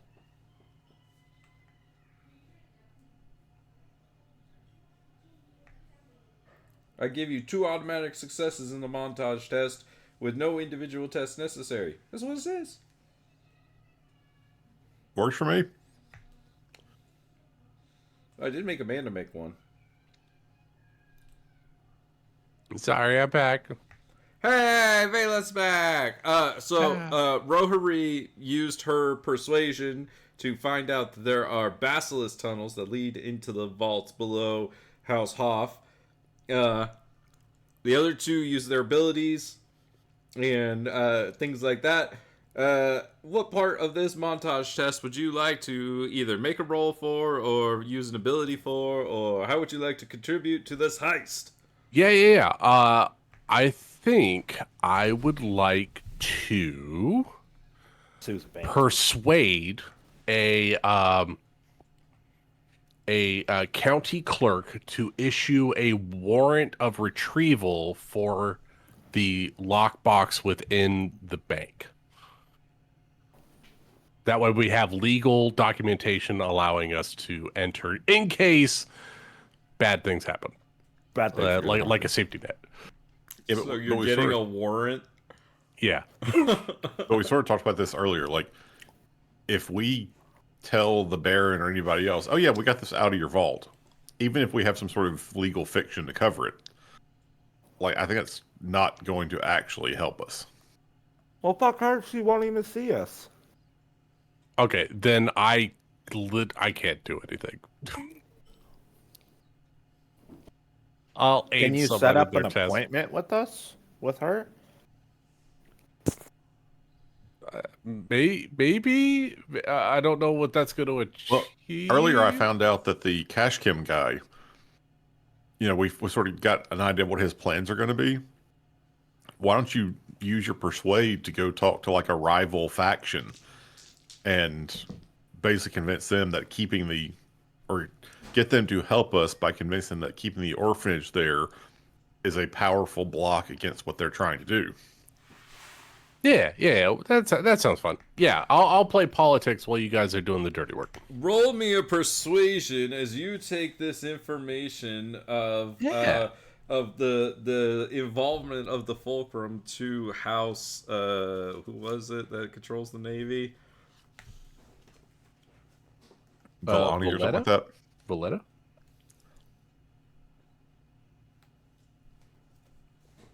Yeah. Persuasion Verona. for House Verona. Verona.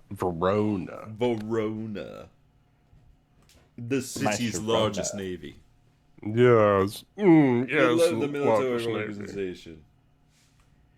You tell them, because they're one of the great houses, so they wouldn't like it that this guild is trying to encroach on their territory.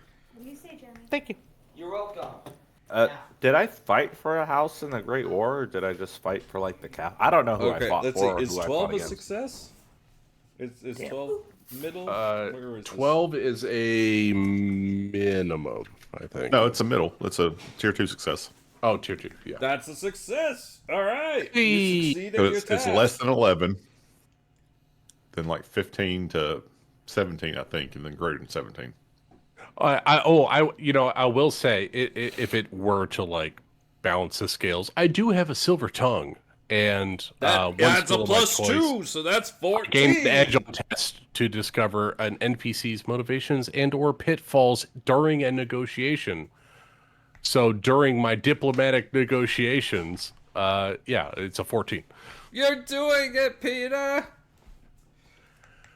Surely there is something you can do. This travesty that this uh, fucking cash cow, Kashkin is perpetrating in my district is heinous, and he's clearly overreaching his bounds.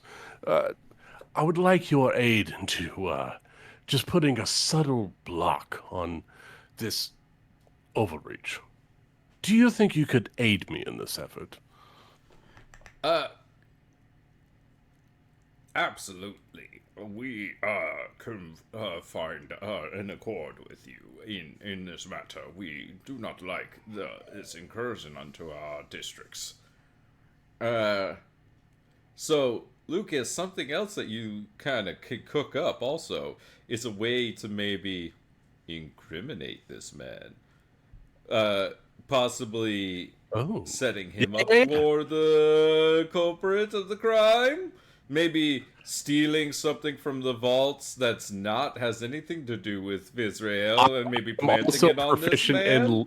I'm also proficient in lie, so I was like, and I've heard that Kashkam is trying to falsify documents to steal properties in the lower districts in order to further expand his family's claim. Well, I'm very serious. If you could bring me proof of this, it would be very valuable to you indeed. Indeed. I mean, it's one thing to move things politically. It's another to be underhanded and just do it underneath the table. Yes, we all must adhere to the prince's law. Otherwise, what are we? We are animals, and we're not animals in this situation. Yes, we can't be like those people in Valencia. Indeed, indeed. Why did you start talking like me? I don't believe that's how you were talking when you first came in.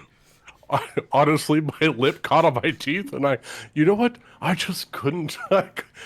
You have such an infectious laugh. I'm just pulling your leg. Your accent's great. Come here, have a drink. Oh, God. All right, you are all successful in your montage. Yay! We montage. So tell me exactly how you get into the vaults. With precision. So we have Rohiri getting the inside access, right? And now we have Talia giving us guard duty on the outside in case somebody's coming up with the janitorial business, right? And Batoman was, I'm sorry, I missed. Yeah, so I am because of the race I am, I have a lightweight body. So I think that as Talia is doing their cleaning job, they bring in like basically a cleaning cart, and I've been sequestered in the cart, and or like in a duffel bag or something. And as he goes about to do the mopping again, he lets me out in the vault room since I know where the lever is and whatnot. And that's how we get access to the stairs to get down. And we sneak the other two in while they're preparing. We know that we have to get to the basilisk tunnels to get out. And that access point is being opened up for us on the other end of, or some other part of the street.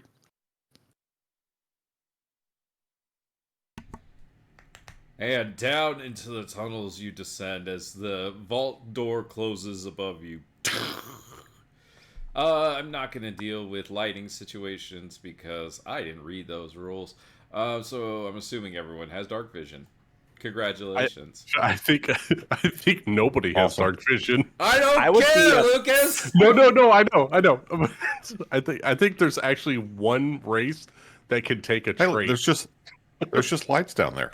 Yeah, there's torches. Congratulations. Ever burning green doesn't matter. torches. Everything is a sickly green color. Oh, ew.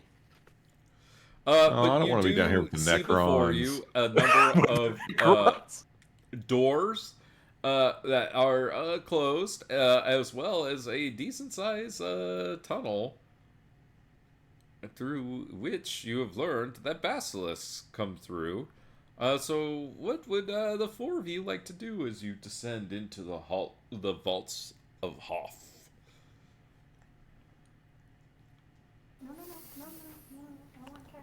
Oh, I want to. Oh, where is it? Alertness. I have alertness. So I want to make sure that I'm like looking like because this is not a good place. Let me double check what alertness is. Where did it go? Ah, I have high senses.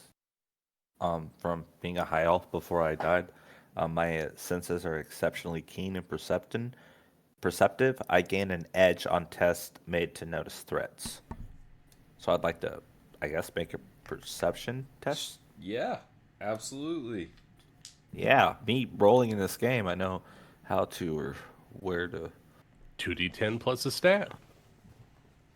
Any. I'm gonna use my. No. I guess that'd be agility, huh? Like stealthing? Or perception. Would that be intuition? That would be. That Intuition. would be intuition, I believe.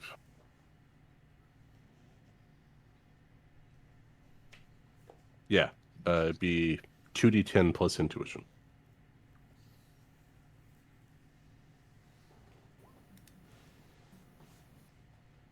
Fair one success. Hey. I did I that through mean, the character sheet. because you also you know exactly what you're smelling for. You can smell the smell of the basilisks, and your keen ears do kind of pick up a bit of a rustling going on in that tunnel. Nothing that seems to be like aggressively coming this way, but you can definitely tell that something is in there. Rohiri, you said you have key alertness. yes, What is that? very alert. It's set. Oh gosh, I just moved it again.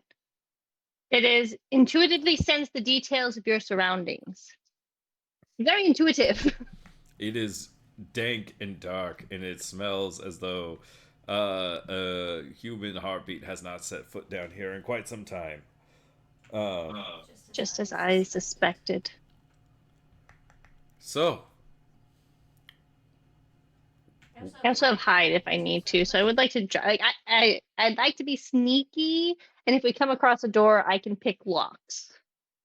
This is my goal to come here, and if there's any, I'm gonna sneak around the room.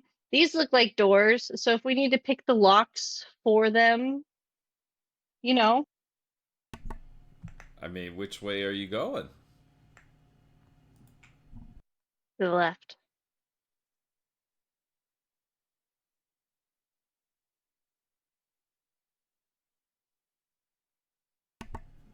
Is there any discussion on the matter? Or okay, Rohiri goes to the left. I'd like to listen at the door. Like I'm not. Oh, there's a map. I was looking at black the whole time. Sorry. Oh, hello. I just kind of snuck around this corner over here, and I'd like to like kind of put my ear on the door to hear if I hear any sounds of anything on the other side. Make me a eavesdrop test. I am proficient in eavesdropping. It's a skill I have. So 2d10 plus 2? I think so. Yeah, if you have proficiency in a skill, it's +2, unless someone can give you an aid. Oh, Then it's super great. +4.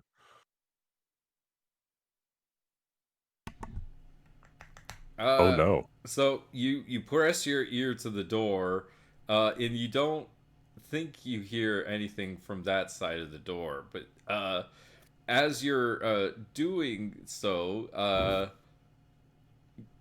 well, what's everyone else doing in this moment? I see Batoman comes in, Talia and Valeth. What are you two doing? Valeth will step down, and at the moment, let's see. He's going to aid everyone else. The particular for finding and or stealthing around is not his forte. He is more of a face person, so being in the shadows is not his jam. So what he's going to do is start a quiet performance to make sure everyone is moving as diligently as possible. So he's just going to make sure that everyone is moving quickly. So everyone gets +2 to their speed while they're moving around. So even if you're stealthing, you're still faster than normal. And Rohiri, unfortunately, all you can hear is your brother. That's fair. That's normal. Would you please be more quiet, sister? You're the one that's being loud. You mean I need to be more quiet? You're the one that can't hear anything past your footsteps coming down those steps over there. I'm as stealthy as the grave. Talia, what are you doing? Speaking of the grave.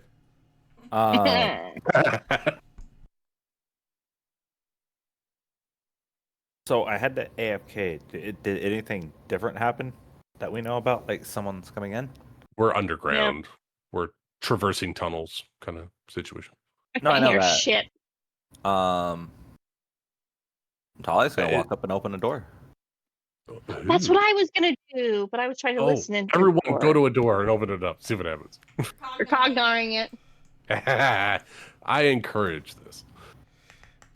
Talia, you walk up and turn the handle. The door is open, but it appears that this door has not been open for a long time. And it is kind of stuck, but it's definitely not locked. How do you handle that situation? Like if Talia had a loading screen, they'd be hovering above her head right now, and she's gonna turn around and she's like, "If I slam into that door to open it, they're all gonna hear me." So I also don't think they've come through this door if they haven't. Has that door been opened recently, Rohiri? I haven't tried it. I was trying to hear if there was anything on the other side before just busting in. You never know if there's, a gaggle of ghosts on the other side, like more Kevins.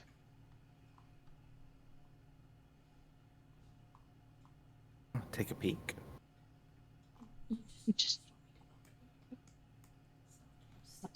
thing, but I think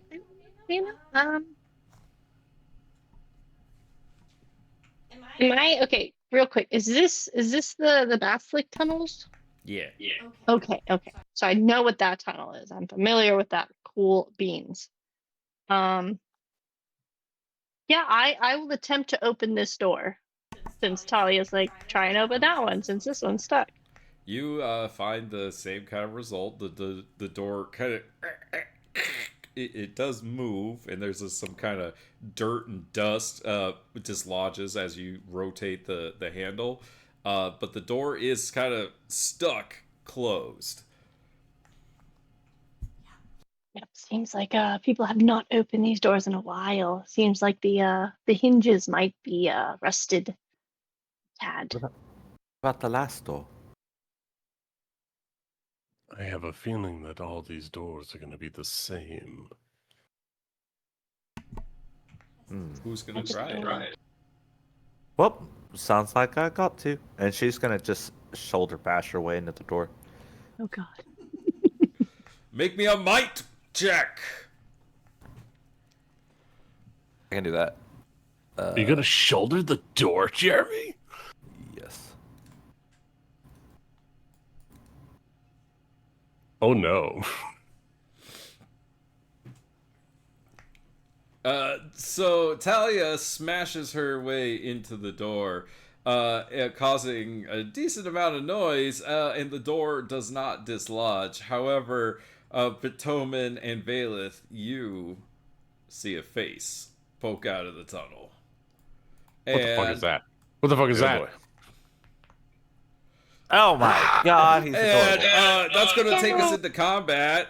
And I believe the way initiative works is you guys pick somebody to roll 2d10, and I roll 2d10, and then we go back and forth. That's how we figure out who goes first, and then we just go Talia's back on and the right door, right? forth. Nope, she's on the left door. She slammed into the one she was. Oh, I thought she open. tried the other door. No. I Okay, just asked Riri. how it was. Oh, you dumb bitch. I wanted you in front of me. So I got a 7 and a 9, which is 16. I want Lucas to roll. And Lucas to roll. Okay, yes. I will roll for this particular power roll. It's 2d10 plus what? What the fuck is I it? don't think it's plus anything. For It's just straight initiative. roll, right? I think it's just a straight 2d10. Yep. I got an 11. That's less than me, so the basilisk will go first. I was It's not a plus expecting 5 this. on our side. I will Why say I is do no one not over believe the hole? I do not believe y'all are surprised because you knew the basilisk was there. You just were trying to be quiet and failed at that task. It's So just gonna run away. it has a speed of 8. So that's That's 8 squares. That's a lot of 2 squares. That's squares. anywhere he wants to go. Right? There. Yeah, it's Why all aren't you over. in a No. square, Lucas? I know. I wanted to be in the middle of the room. I'm right there. Ah! I'll put you back there. But no, it's fine. It's fine. There you go. Yeah, It comes all whatever. the way out. He's got You can the still room. It reach. doesn't matter. And it's going to use its signature ability, a noxious bite. Yeah. Oh, no. Yeah. Oh no. Oh. Oh. I rolled. No. Hang on a second. Hang on. Okay. Oh. Triggered? Triggered. I'm triggered. Okay. Am I doing this right, Lucas? So far, so good. I think so. Yeah. Yeah. You get to use your one maneuver, one movement, one action for your monster. Yep. Makes Okay. sense. Cool. And then Give that triggered. Coville. Watch our YouTube video. Triggered- Triggered you is actually have based to on deal whatever the damage first. triggering action is. So go ahead. I thought it was when okay. you My roll. result was only a 9. No, So that's a a tier 10. 1. So it's a Yeah, tier tier 1 one. success, which would be will be 7 points of poison damage Holy shit. to your All right. Okay. stamina. Right? That will trigger for me. So I have feedback loop. Feedback loop. Feedback loop. Feedback loop. Target one creature, ranged of 10.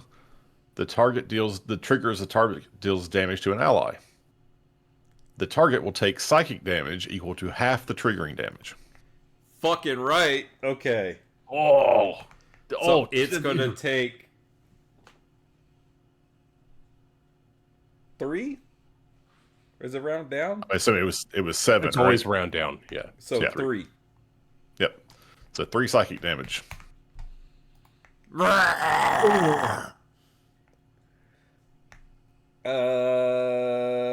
I believe that's it. What's the Unless it symbol has a for- maneuver, it did its action, it did its movement. Don't see maneuver. I think Yeah. maneuver is just It's like kind of like a move. bonus action. Not Yeah, everybody no, has it one. doesn't. I don't think it. Oh, maneuver special. Oh shit. Nope, I don't think it has that. It has a petrifying eye beam. We're not That does looking make at it. sense. I looked it right in the eye. No, you didn't. No, you didn't.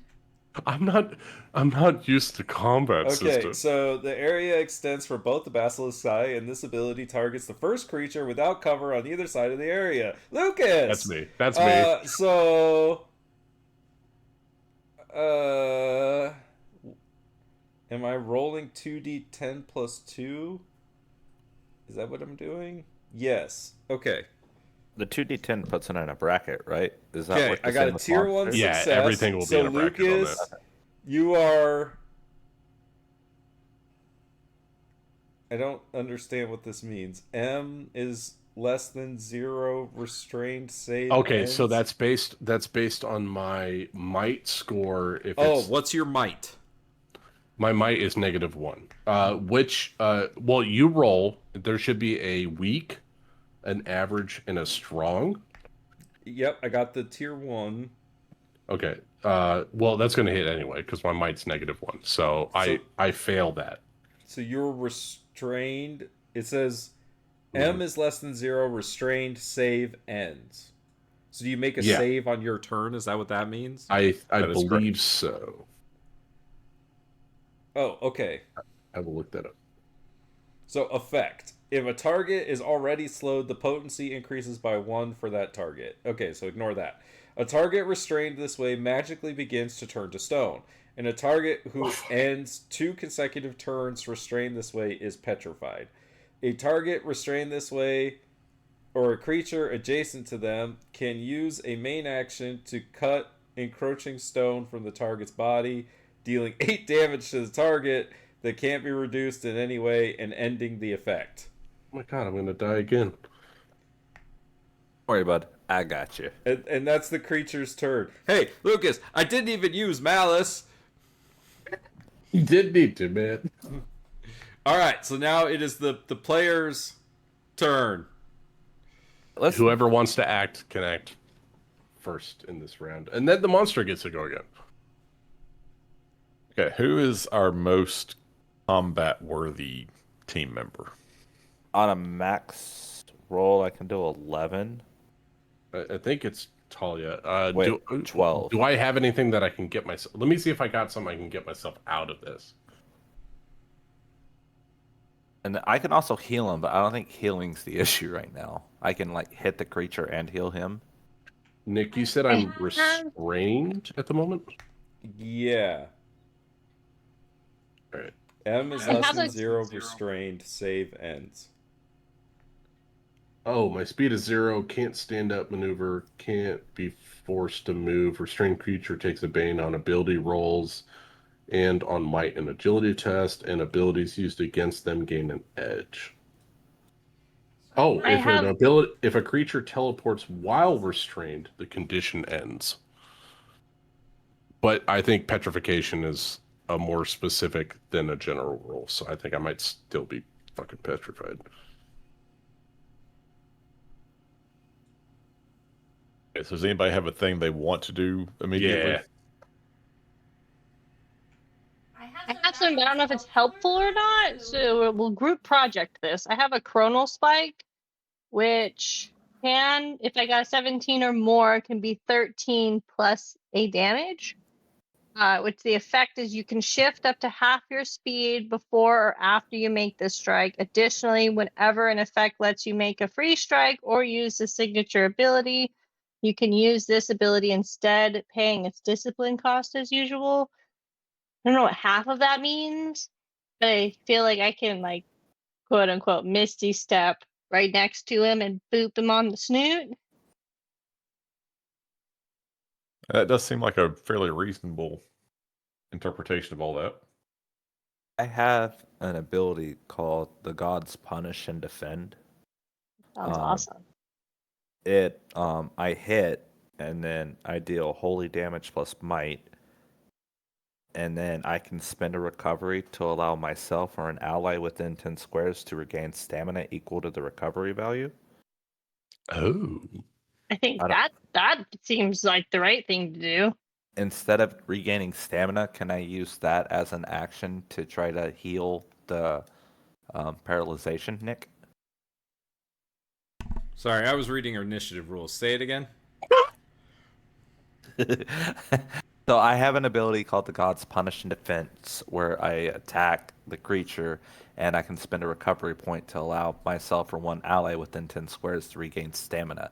Instead of regaining stamina, can I use it to stop the petrification?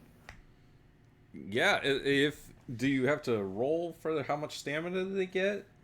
Yes, No, the stamina is based on Jeremy's stamina value from recovery, which is 1/3 of his total hit points. What's your total hit points, Jeremy? 30. Okay, so if someone spends a recovery, like he causes my character to spend a recovery, I can regain 10 hit points. Well, hey, good news. I was going to say if it does more than 8, because that's how much damage you would take from doing the whole breaking. I realize I have a triggered action I want to use on this stupid basilisk once you're done. Okay, so a target restrained this way, you can use your main action to cut from the stone and the target's body, dealing 8 damage to the target. So I would say that if you're going to heal him for 10, that this would... I would let you heal him for 2 and effectively end this effect using the other 8. Does that make sense? So he uses a move. He does 8 points of damage while healing me 2 points of damage. Yeah. Well, that's only Seems if fine. I get a medium roll. If well, yeah. If you're If successful, I will allow you can that. try it. All right, so I'm gonna step forward and grab his hand that's starting to petrify. I don't know. And Valeth can aid you. That's what he said earlier. And then with the other hand, I'm gonna pull out this hammer that is just wreathed in this ice shroud around it. It's just got frost glowing off of it, and then I'm gonna come down and just bonk this fucking basilisk. Once I figure out. Boop the snoot. Yeah. Are there so any what bonuses I can add to this?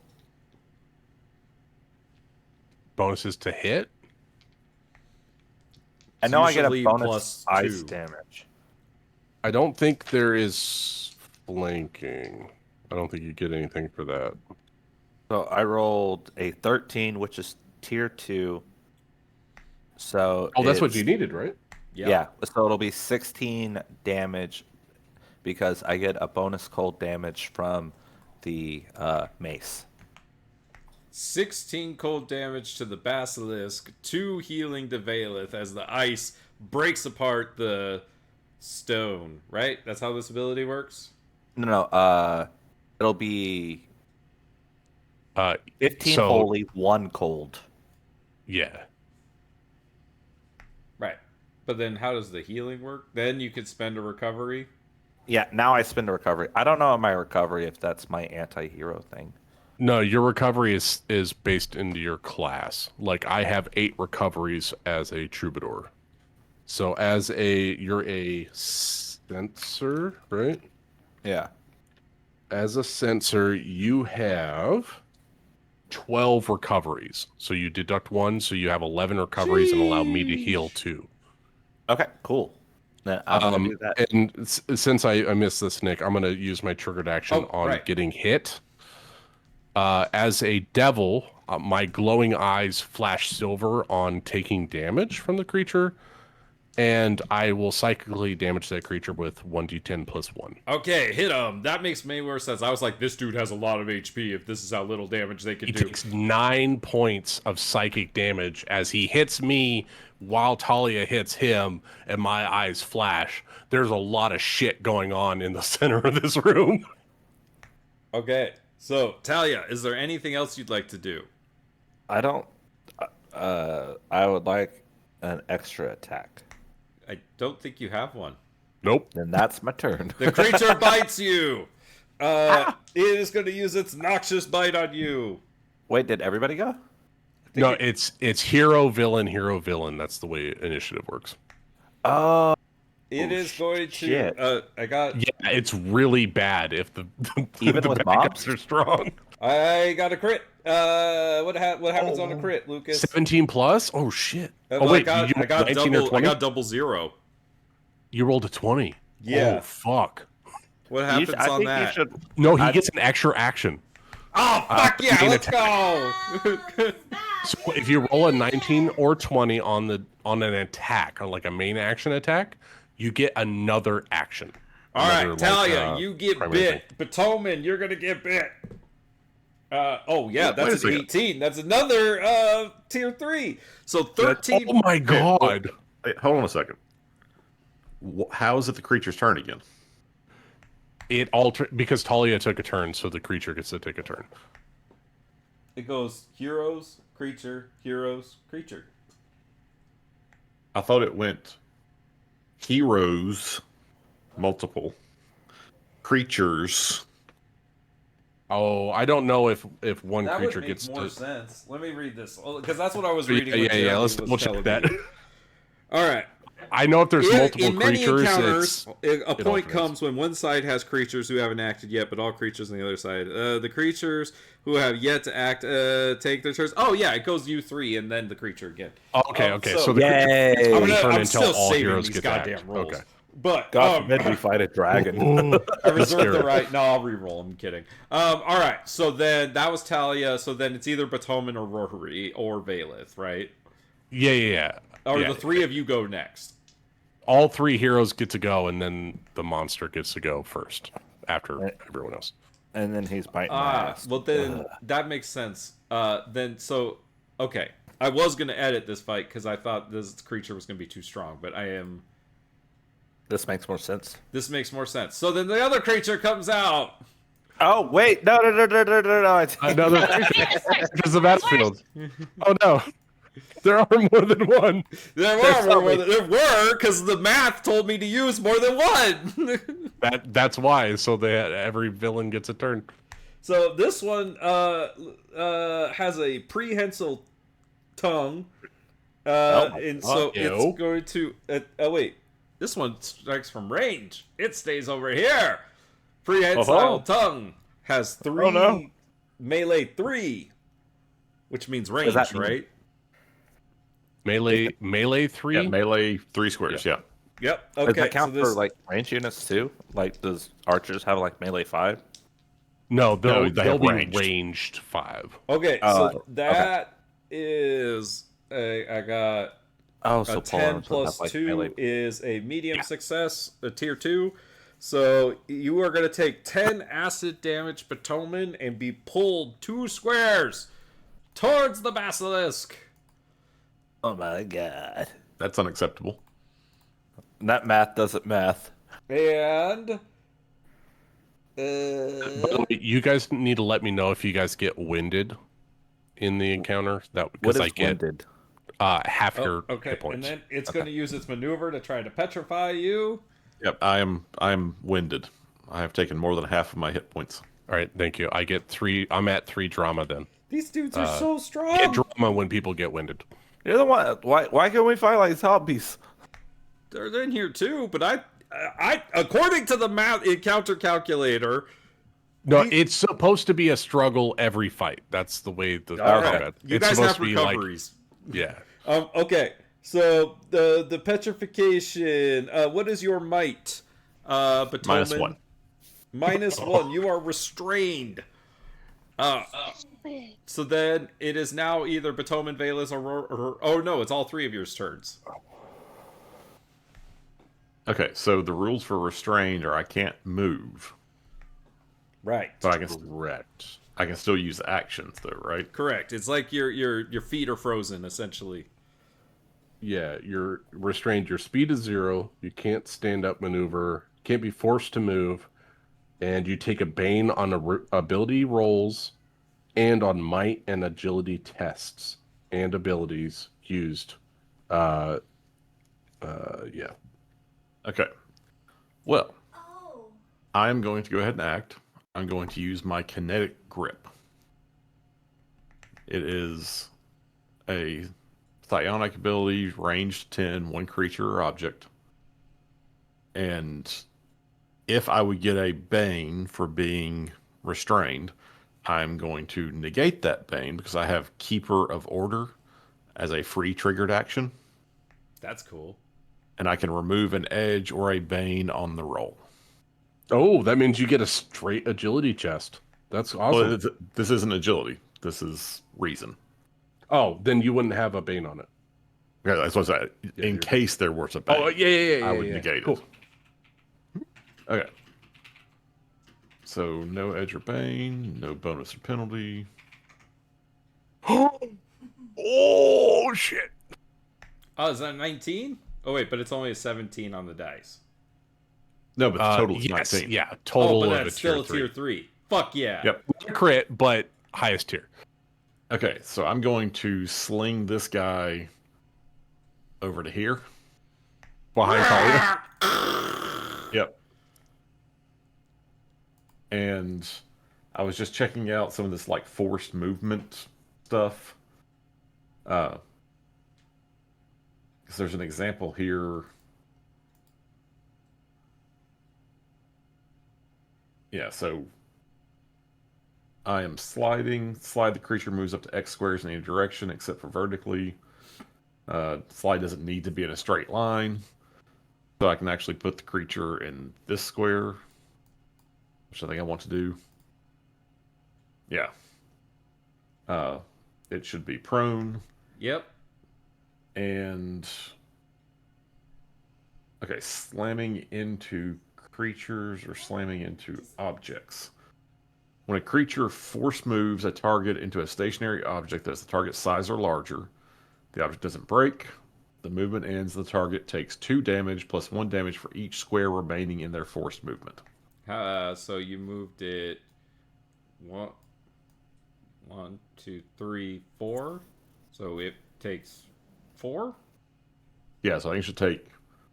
So is it 2 damage 6. per square? It's 2 damage plus 1 for each square remaining. So it takes 6. So Right. that's So 6 your damage. reason is 2, so you can move it a total of 8 squares, right? And you moved it 4. Correct. Yeah. So 8.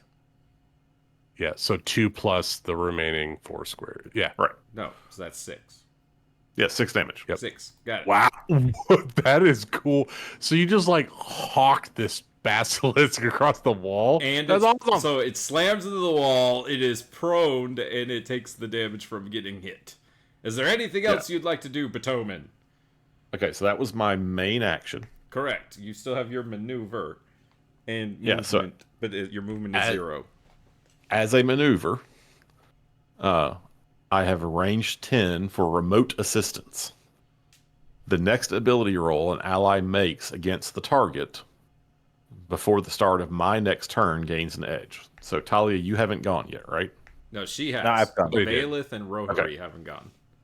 Okay, then I'm going to give it to Rohari. Because the target is actually going to be the creature I just threw. So anybody that attacks the target will get a the plus next 2 to their ability attack. roll that an ally makes against that target gets a That's edge. cool. So it's Guiding Bolt. Guiding Boulder. Basically, yeah. All right, perfect. I can guiding bolt with no damage for free, All right. or as a maneuver. That's cool. And That then- is so cool. And then you get a save on your turn for the petrification, I believe. Does that happen immediately? It says save ends. So I'm assuming Okay, you yeah, get no, a that save. makes sense. I don't know when saves happen. I tried looking for it. No, it makes sense for it to Rules happen at the aren't end of my very turn. It would make sense to me. And That's how we're just- going to do it today, and if that's not how it works, then we'll figure that out and change it. Yeah. Okay. I wonder if So you... is there a particular kind of save I need to make? I don't know. It's page 76 for saving throws. I'm checking it now, Nick. You can keep doing what you need to do.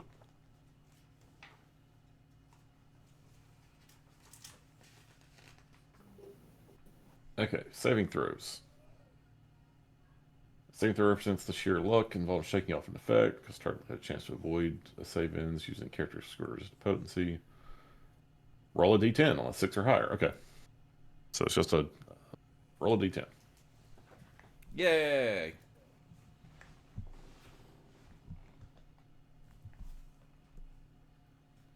Fuck yeah, Batoman! So I have shaken off the restrained condition. Okay, and that is the end of your turn. Yep. So it'll be Valeth and Rohari next. Spoiler alert, there are only 2 basilisk. So, What's what's a phase? Because like I have an effect that says a target who goes out of phase is slowed. Is that useful at all? phase? That I've never heard of that before.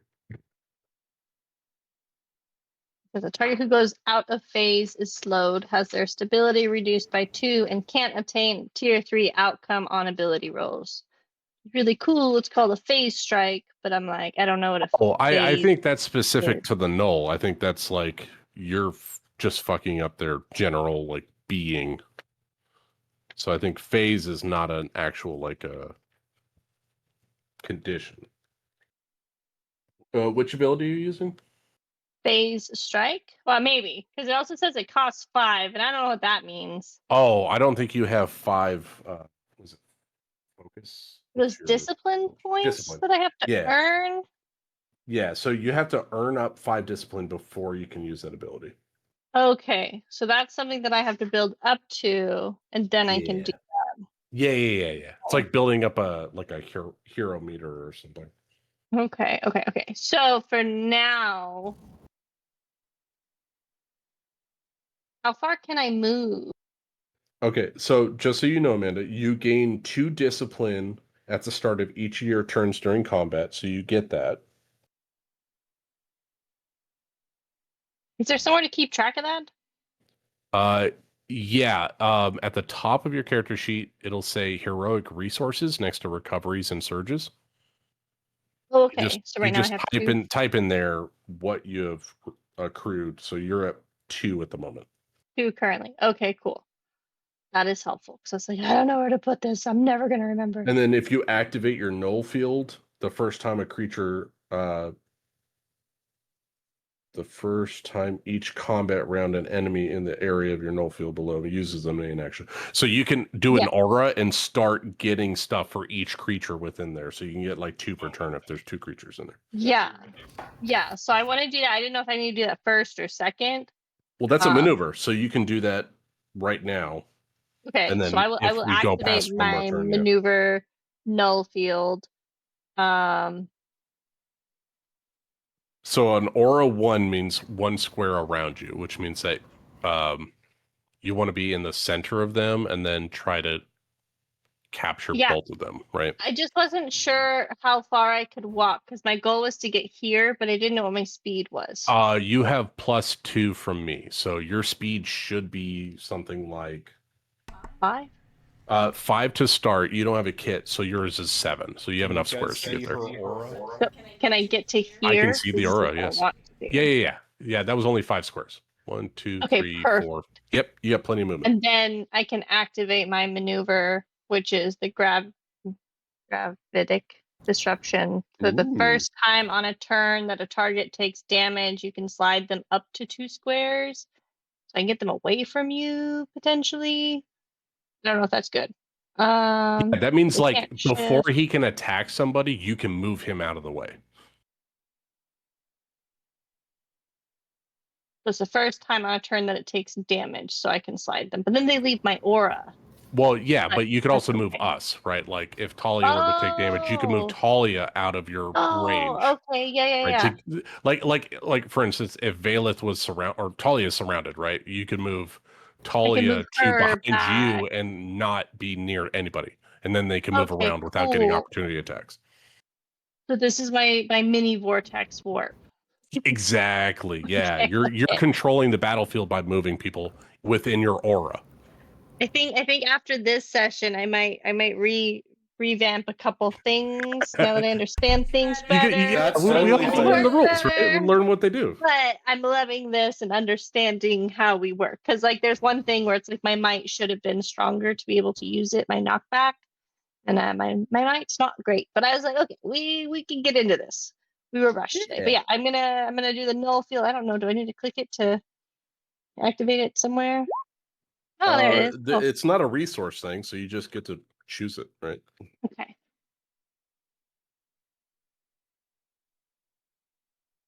So gravitic disruption. That's so cool.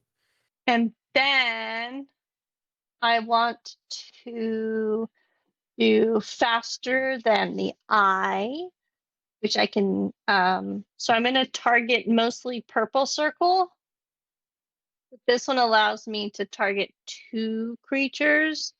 So my initial one's going to go to purple circle, and then it says you can deal damage equal to your agility score to one creature or object adjacent to you. So then that will go to the orange circle. All right, roll your power roll. I think that was right. You click the ability, but now you got to click the dice. The dice, yeah. Oh, do I have edge or bane? None. Yes, you have an edge. Oh, I Against have purple that's circle. right. Yeah, Batoman gave you an edge on the purple guy because it's guiding boltu. or penalty. Zero? Bonus is No penalties. Yeah, you will not take a penalty Just if you're doing the leave it at roller. zero. Well, if you're doing the roller, you should have an edge, which would be the first menu Yeah. option. Yeah. And then when it says penalty or bonus, it's nothing. Okay. 13. That's a Tier tier 2 2. success. Nice. So you deal 5 damage to this dude. And your agility is 2 to orange. So you're going to deal 2 to orange. There we go. Okay. Oh, so you're just like swinging your fists and legs and hitting all kinds of. That's crazy. I like to imagine that I hit one with my fist and the one behind me with my tail. I love it. Oh, that's right. All right, and then it's your brother Vela's turn. Oh God, I gotta do stuff now. All right. All right. You're in, coach. So I'm in. All right. I'm feeling good, guys. All right, let's do this. All right, so I believe, let me double check my class. I think I get something at the start of my turn. Let me just make sure I got what I want. My drama. All right, the first time 3 or more heroes use an ability on the same turn, I gain 2 drama. 3 heroes did use an ability on their turns. Drama. All right, The so that drama. puts me up to 4 Fashion. drama. Live. Made winded. Whenever a creature in your line of effect rolls a natural 19 or 20. No one's died. Okay, I do get to roll a d3 at the start of my turn, though. So I'll roll a... Oh, there's no d3s on here. All right, so we'll do a d6 odds and evens. I guess our 1, 2, 3 is yeah 1 and 2 to 3 and 4. All right, 3 and 4. So I get 2 drama. All right. So that puts me at 6. Oh, I get to use an ability. All right, I'm gonna do that because this is cool. Let's see, main actions, and I am going to use. I'm gonna use dramatic reversal. I'm gonna dictate how this combat happens using 5 points of drama. And I am going to target myself and each ally in the area. Burst 3. So that's 1, 2, 3. That's all of my allies. I'm going to make a power roll here.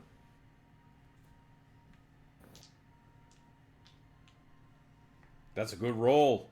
That's a tier 3 result. So the target can shift up to 3 squares, so each of you can shift up to 3 squares and make a free strike with an I'm not edge. gonna feel bad about biting you guys. So you can use either a free range strike or free melee strike. And if you have taken damage, you can spend a recovery. Okay, explain a strike. So there are free strikes. Yeah, there should be an ability called Free Strike where you have something that says, like I've got one, my Mind Spike I can use as a free strike. Okay. Yeah. And then like Talia could probably do a melee free strike if she wants, which is going to be 2 plus, or it'll be a might test. And then you get some free damage. So if a monster has free strike 5, what does that mean? Means that if they get to do an opportunity attack, they can do a free strike as a free triggered or as a triggered action, and they just do 5 damage. That's the damage. Okay, got it. Okay. Yeah. 'cause there's They not try to tiers of simplify so you don't have results to for roll that. for monsters. I got it. Okay. Yes. Is this damage against a specific creature? Creature of your choice. Each of you get to move, shift on, so no opportunity attacks because it's a shift. Yep. So I shifted. You shifted, and you get a free strike, and you can spend a recovery if you want to. Okay, I'll definitely spend a recovery. And I think that gives me a third of my hit points. It would be a third of your hit points, yeah. Okay, so I get 6 hit points. And I will take my Mind Spike attack at the orange one. Okay. How much damage? Well, let's find out. Oh, it's like you get an 4 edge on this psychic test. You get an Oh, edge do- on this test, so you're at a tier 2 result. Yeah, okay. So then- 6. Yep, 6 psychic damage. Got it. All right. Who's next? You? Rohirri and Talia are both taking their Oh. shit that you get from Valeth, right? Valeth, everyone gets it. Everyone gets it within a burst. Yeah, so everyone was in a burst 3 of me, and I also get to do it, but I'm waiting for everyone else to do their attack. So Talia and Rohirri both get to take attacks. I can do the same thing I just did. No, it's got to be a free strike. So for you, it's probably just your melee, Oh, the melee weapon, free strike. Yeah. Yep. Or ranged. Okay. Sorry. So You you missed can, that part. whichever's better, but you can shift up to 3 squares, and then you could either like do your free strike and then like move away. I will once again target Purple Boy. Because me and him, we've got beef now. 15 damage from me. Does him being prone do anything for her? I don't a know. melee attack against a prone creature gets an edge. Fuck yeah. Oh, that makes it double edge. That means that it goes to the Goes up maximum result. It goes up No, to. it goes up an additional level. Sorry, yeah, it goes up an additional result. So it's double edge now? No, just for Talia, I think, right? So Whoever it'd be- purple is prone, so therefore it'd be whoever attacks purple, right? With a melee attack. With a melee Yeah. attack, yeah.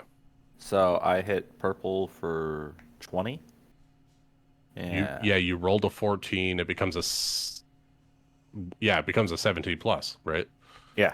And then it goes to So it'll be 7 plus 2, so it'll be 9. But Talia also has you took the mountain kit, right? yeah. Yeah, so that's plus 4. So that's 9 plus, so 13 points of damage. How are you getting 20? Where are you I don't- figuring 20, Jeremy? Because it says 14 right there. No. That's the- That's your power that's the roll. That was like rolling a 14 on your d20. Yeah, it's adding and then carrying it down and telling you what the Oh, I see results what's are. happening. Okay, So it goes you to actually 7, get 13 points of damage because of your mountain kit. and then my cold for 15. 15, yeah, one more, yeah. Okay, one more. Okay, and then you trigger the neurotoxin splash, which is a burst. It's a burst 2. So each target takes 4 acid damage. Any target who has might less than 2 is also slowed.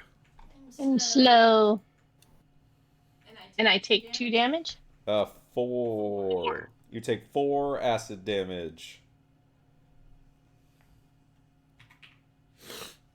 But it is your attack. It's your free strike from Valeth. I will do my double edge against Purple. Barely made it. So because it's a double edge, you get the tier 3 result.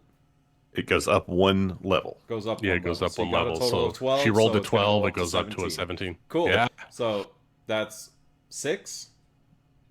No, agility. What's your agility? 2. Cool. So 9. Do you have any other pluses?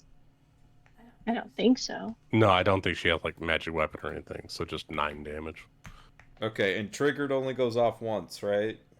Yeah, unless it's a free trigger, then you get all of those. Cool. Rory. Okay, That's for so- strikes of the Valeth.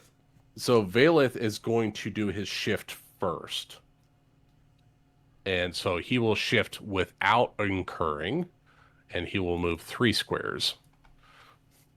And then burst 2, does that mean 2 squares? Yeah, Oh, 2 squares then from you you. would have taken the Should I have taken that too? So that All also means you're slowed. Slowed by what value? Oh wait, no, your might is It's 2, just slowed. right? No, my might is -1. Oh, then you are slowed.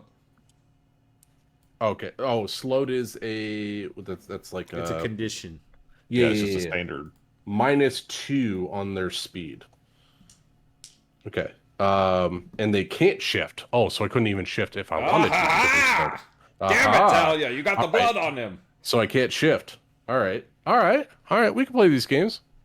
We are. Asshole. We're playing Draw Steel. Yeah, we're Draw Steel.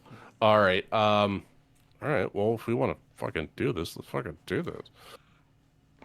All right. Well, it's my turn. It is your turn. Yeah, and I can't shift because I'm slowed, but a save ends on slow, I believe. That's at the end of my turn. It does say that.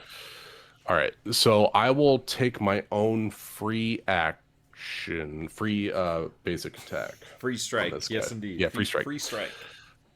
The The proletariat is free to go on strike. I like to. Bailiff is a union man. I'm gonna attack purple as well because that sounds fun. I'm gonna do a ranged. I don't know if there's actually a mechanic for doing ranged and melee. Is that a thing? We're not gonna worry about it right now. All right. There is. If you do a ranged attack in melee, you take a bane. Never mind. You got a bane on that bitch. All right.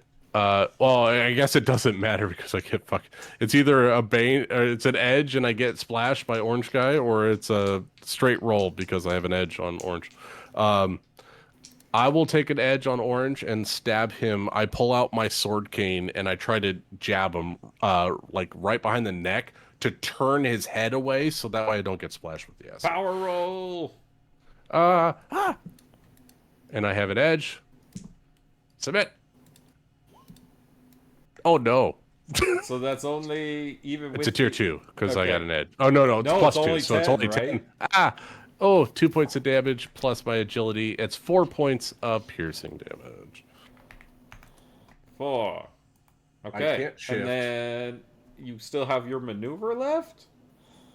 I do still have a maneuver.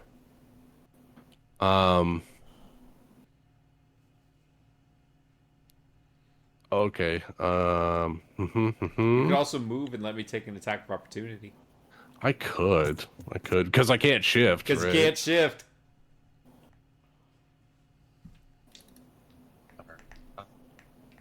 Wouldn't it be nice? Oh, here we go. I am going to, because that was 5 drama. Sorry, 5 drama to use that ability.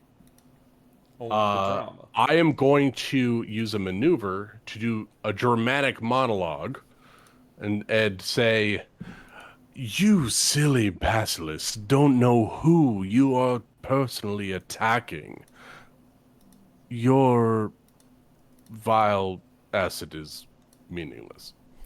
I will spend 1 drama to target both of the basilisks, bringing me down to 0 drama, and I will give them a bane on their next power roll they make before the end of their next turn.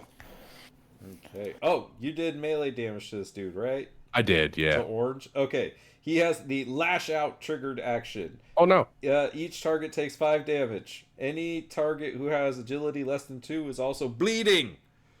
My agility is 2, so okay, I'm not so you're not bleeding. But But I you do take take 5 damage.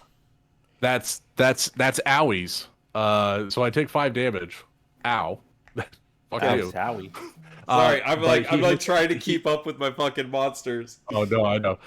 So they both have Bane, so -2 on their next power roll. Cool. For both of them. All right. That was my maneuver. Yep. That was my main action. You want to move? I am not going to move because I don't think. No, that's it. Then it's That's the it. basilisk's turn. Well, I will actually. I have a Sorry, new action. I'm going to change my Bailiff- performance. When Bailiff took damage, could I have done my thing to move him 2 squares? Yeah. So I get him out of the range. It's a triggered action, I think. So it just says your thing just says when somebody takes damage, right?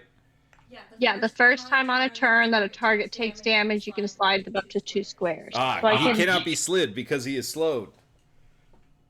Oh. Because he has acid on him. Well, I don't know. Is sliding different than shifting? Does it say shit! slide Those or are different shift? words. Slide away, my friend. Slide away. Davis, I slide you. Slide to the left. Slide to the right. Crisscross. With my sister's elegant dance move to twirl me around and slide me back out of the space, I will perform a revitalizing limerick and change, because it's a no action. I can do it on my turn. At the end of each of my turns, while this performance is active, I can choose up to a number of targets equal to my present score, and each can spend a recovery. So at the end of my turn, I will spend a recovery on myself and my sister. I believe you got hit with the splashy splash, right? Yeah, or is Talia and Rohiri both did. All right. In this case, I'll hit my sister. You can spend a recovery. So Amanda, you can spend a recovery. And that gives me a third of my A third of your hit points. 21 divided by 3. On my monster's turn, they will use their maneuver to stand up and not be prone anymore. Because Nick read the rules about that. Hey! And then it's going to use its prehensile tongue and wrap it around Talia. That's not good. I only rolled a 7. So that's 8 acid damage. Can I get more than my normal hit points? No, I don't believe so. No, up to your max. Okay. I need to remember what my max is. Don't forget. And then it has no more maneuvers. Oh, they don't have... So that is its turn. Oh, it is a hero's turn. That's gonna whack really it. bad. Which hero would like to go? I would Talia. like to go if Do that's it. okay. Talia's turn. We're gonna do pain for pain, the mountain ability. If a target dealt damage to me since the end of my last turn, this strike deals an additional damage equal to my might, which is 2. Nice. So come over here and hope for big numbers. Big damn. Big damn. Do I have any edge or banes? You do not. Okay. 13 is tier 2? Yes. So it'll be 5 plus 5 for 10. Ouch. It gets its triggered action back on its turn, right? Yeah, it should be like once per round. All right, neurotoxin. I can also use a maneuver to create an ice field and a 3 burst. The ground in this area is difficult terrain for enemies. That's cool. So it's gonna be- Neurotoxin deals 4 acid damage, and any target who has might less than 2 is also slowed, and it's a 2 burst, so it's going to be you and Rohiri again, both taking 4 acid damage. So What's your might? 2. Rohiri, what's your might? -1. Okay, so Rohiri is slowed. I am now bloodied. Okay. I'm exactly where I want to be. All Okay. right, Talia, do you have a maneuver you would like to perform?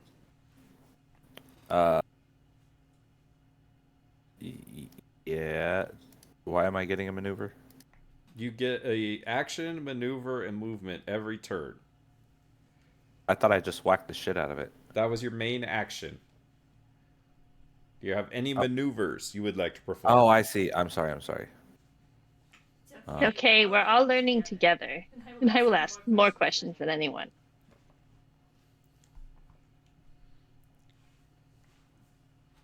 We're doing great, guys. We're in the first room still.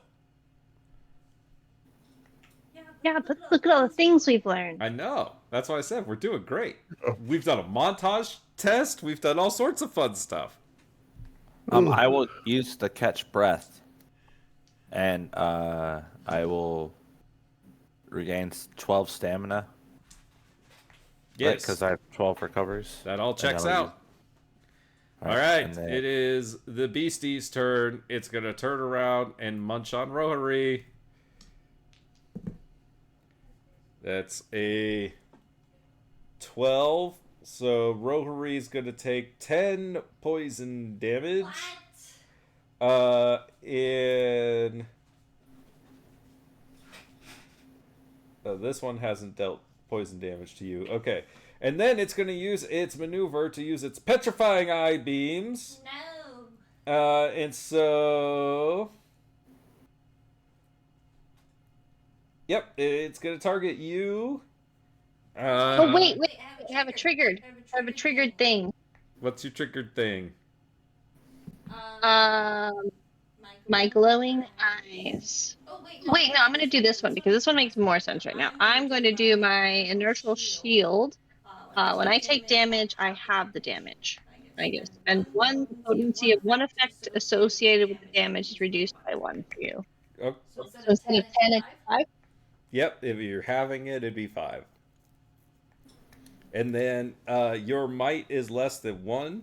So it got a 13. I got a tier 2 result on its petrifying eye beam. So you are restrained.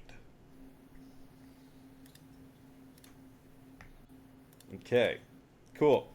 And then that's going to be the end of its turn. And I will figure out Malice in our next combat. And so then it is the hero's turn. Am I doing this right? I think I'm doing this right. It seems like right. it. I'm But back. I'm gonna have to call it a night. Yeah, me too. All right, we will pick up here next time. Yay! And it will be, Yay. let's see, the hero's turn. All right, Yeah. thank you for running. Yeah, thanks, Nick. That Yeah, was thank fun you, though. Nick. Hell yeah. I had fun. Thank you. I think lots once we to get the learn. hang of it, there's a lot more that goes on in between turns than 5e. So Oh yeah. once we get used to like using triggers and all the little things, I think It's it'll be kind Yeah, of like like- playing Magic and Warhammer and It D&D is. all together. Yeah, like I know I should have been accumulating some more of like my heroic resource by actions you guys were doing, which would have made it possible for me to do more stuff. So yeah, like Yeah, once we know classes, it'll be right. Yeah, it was a good session 0. exactly. Session 1, whatever. Session learning. It was like 0.5. Session Session 0.5. There you go. Good All night, right, guys. everybody. Good Bye, night. everyone. Thank you for running. This was fun. Thanks for being patient and waiting for me.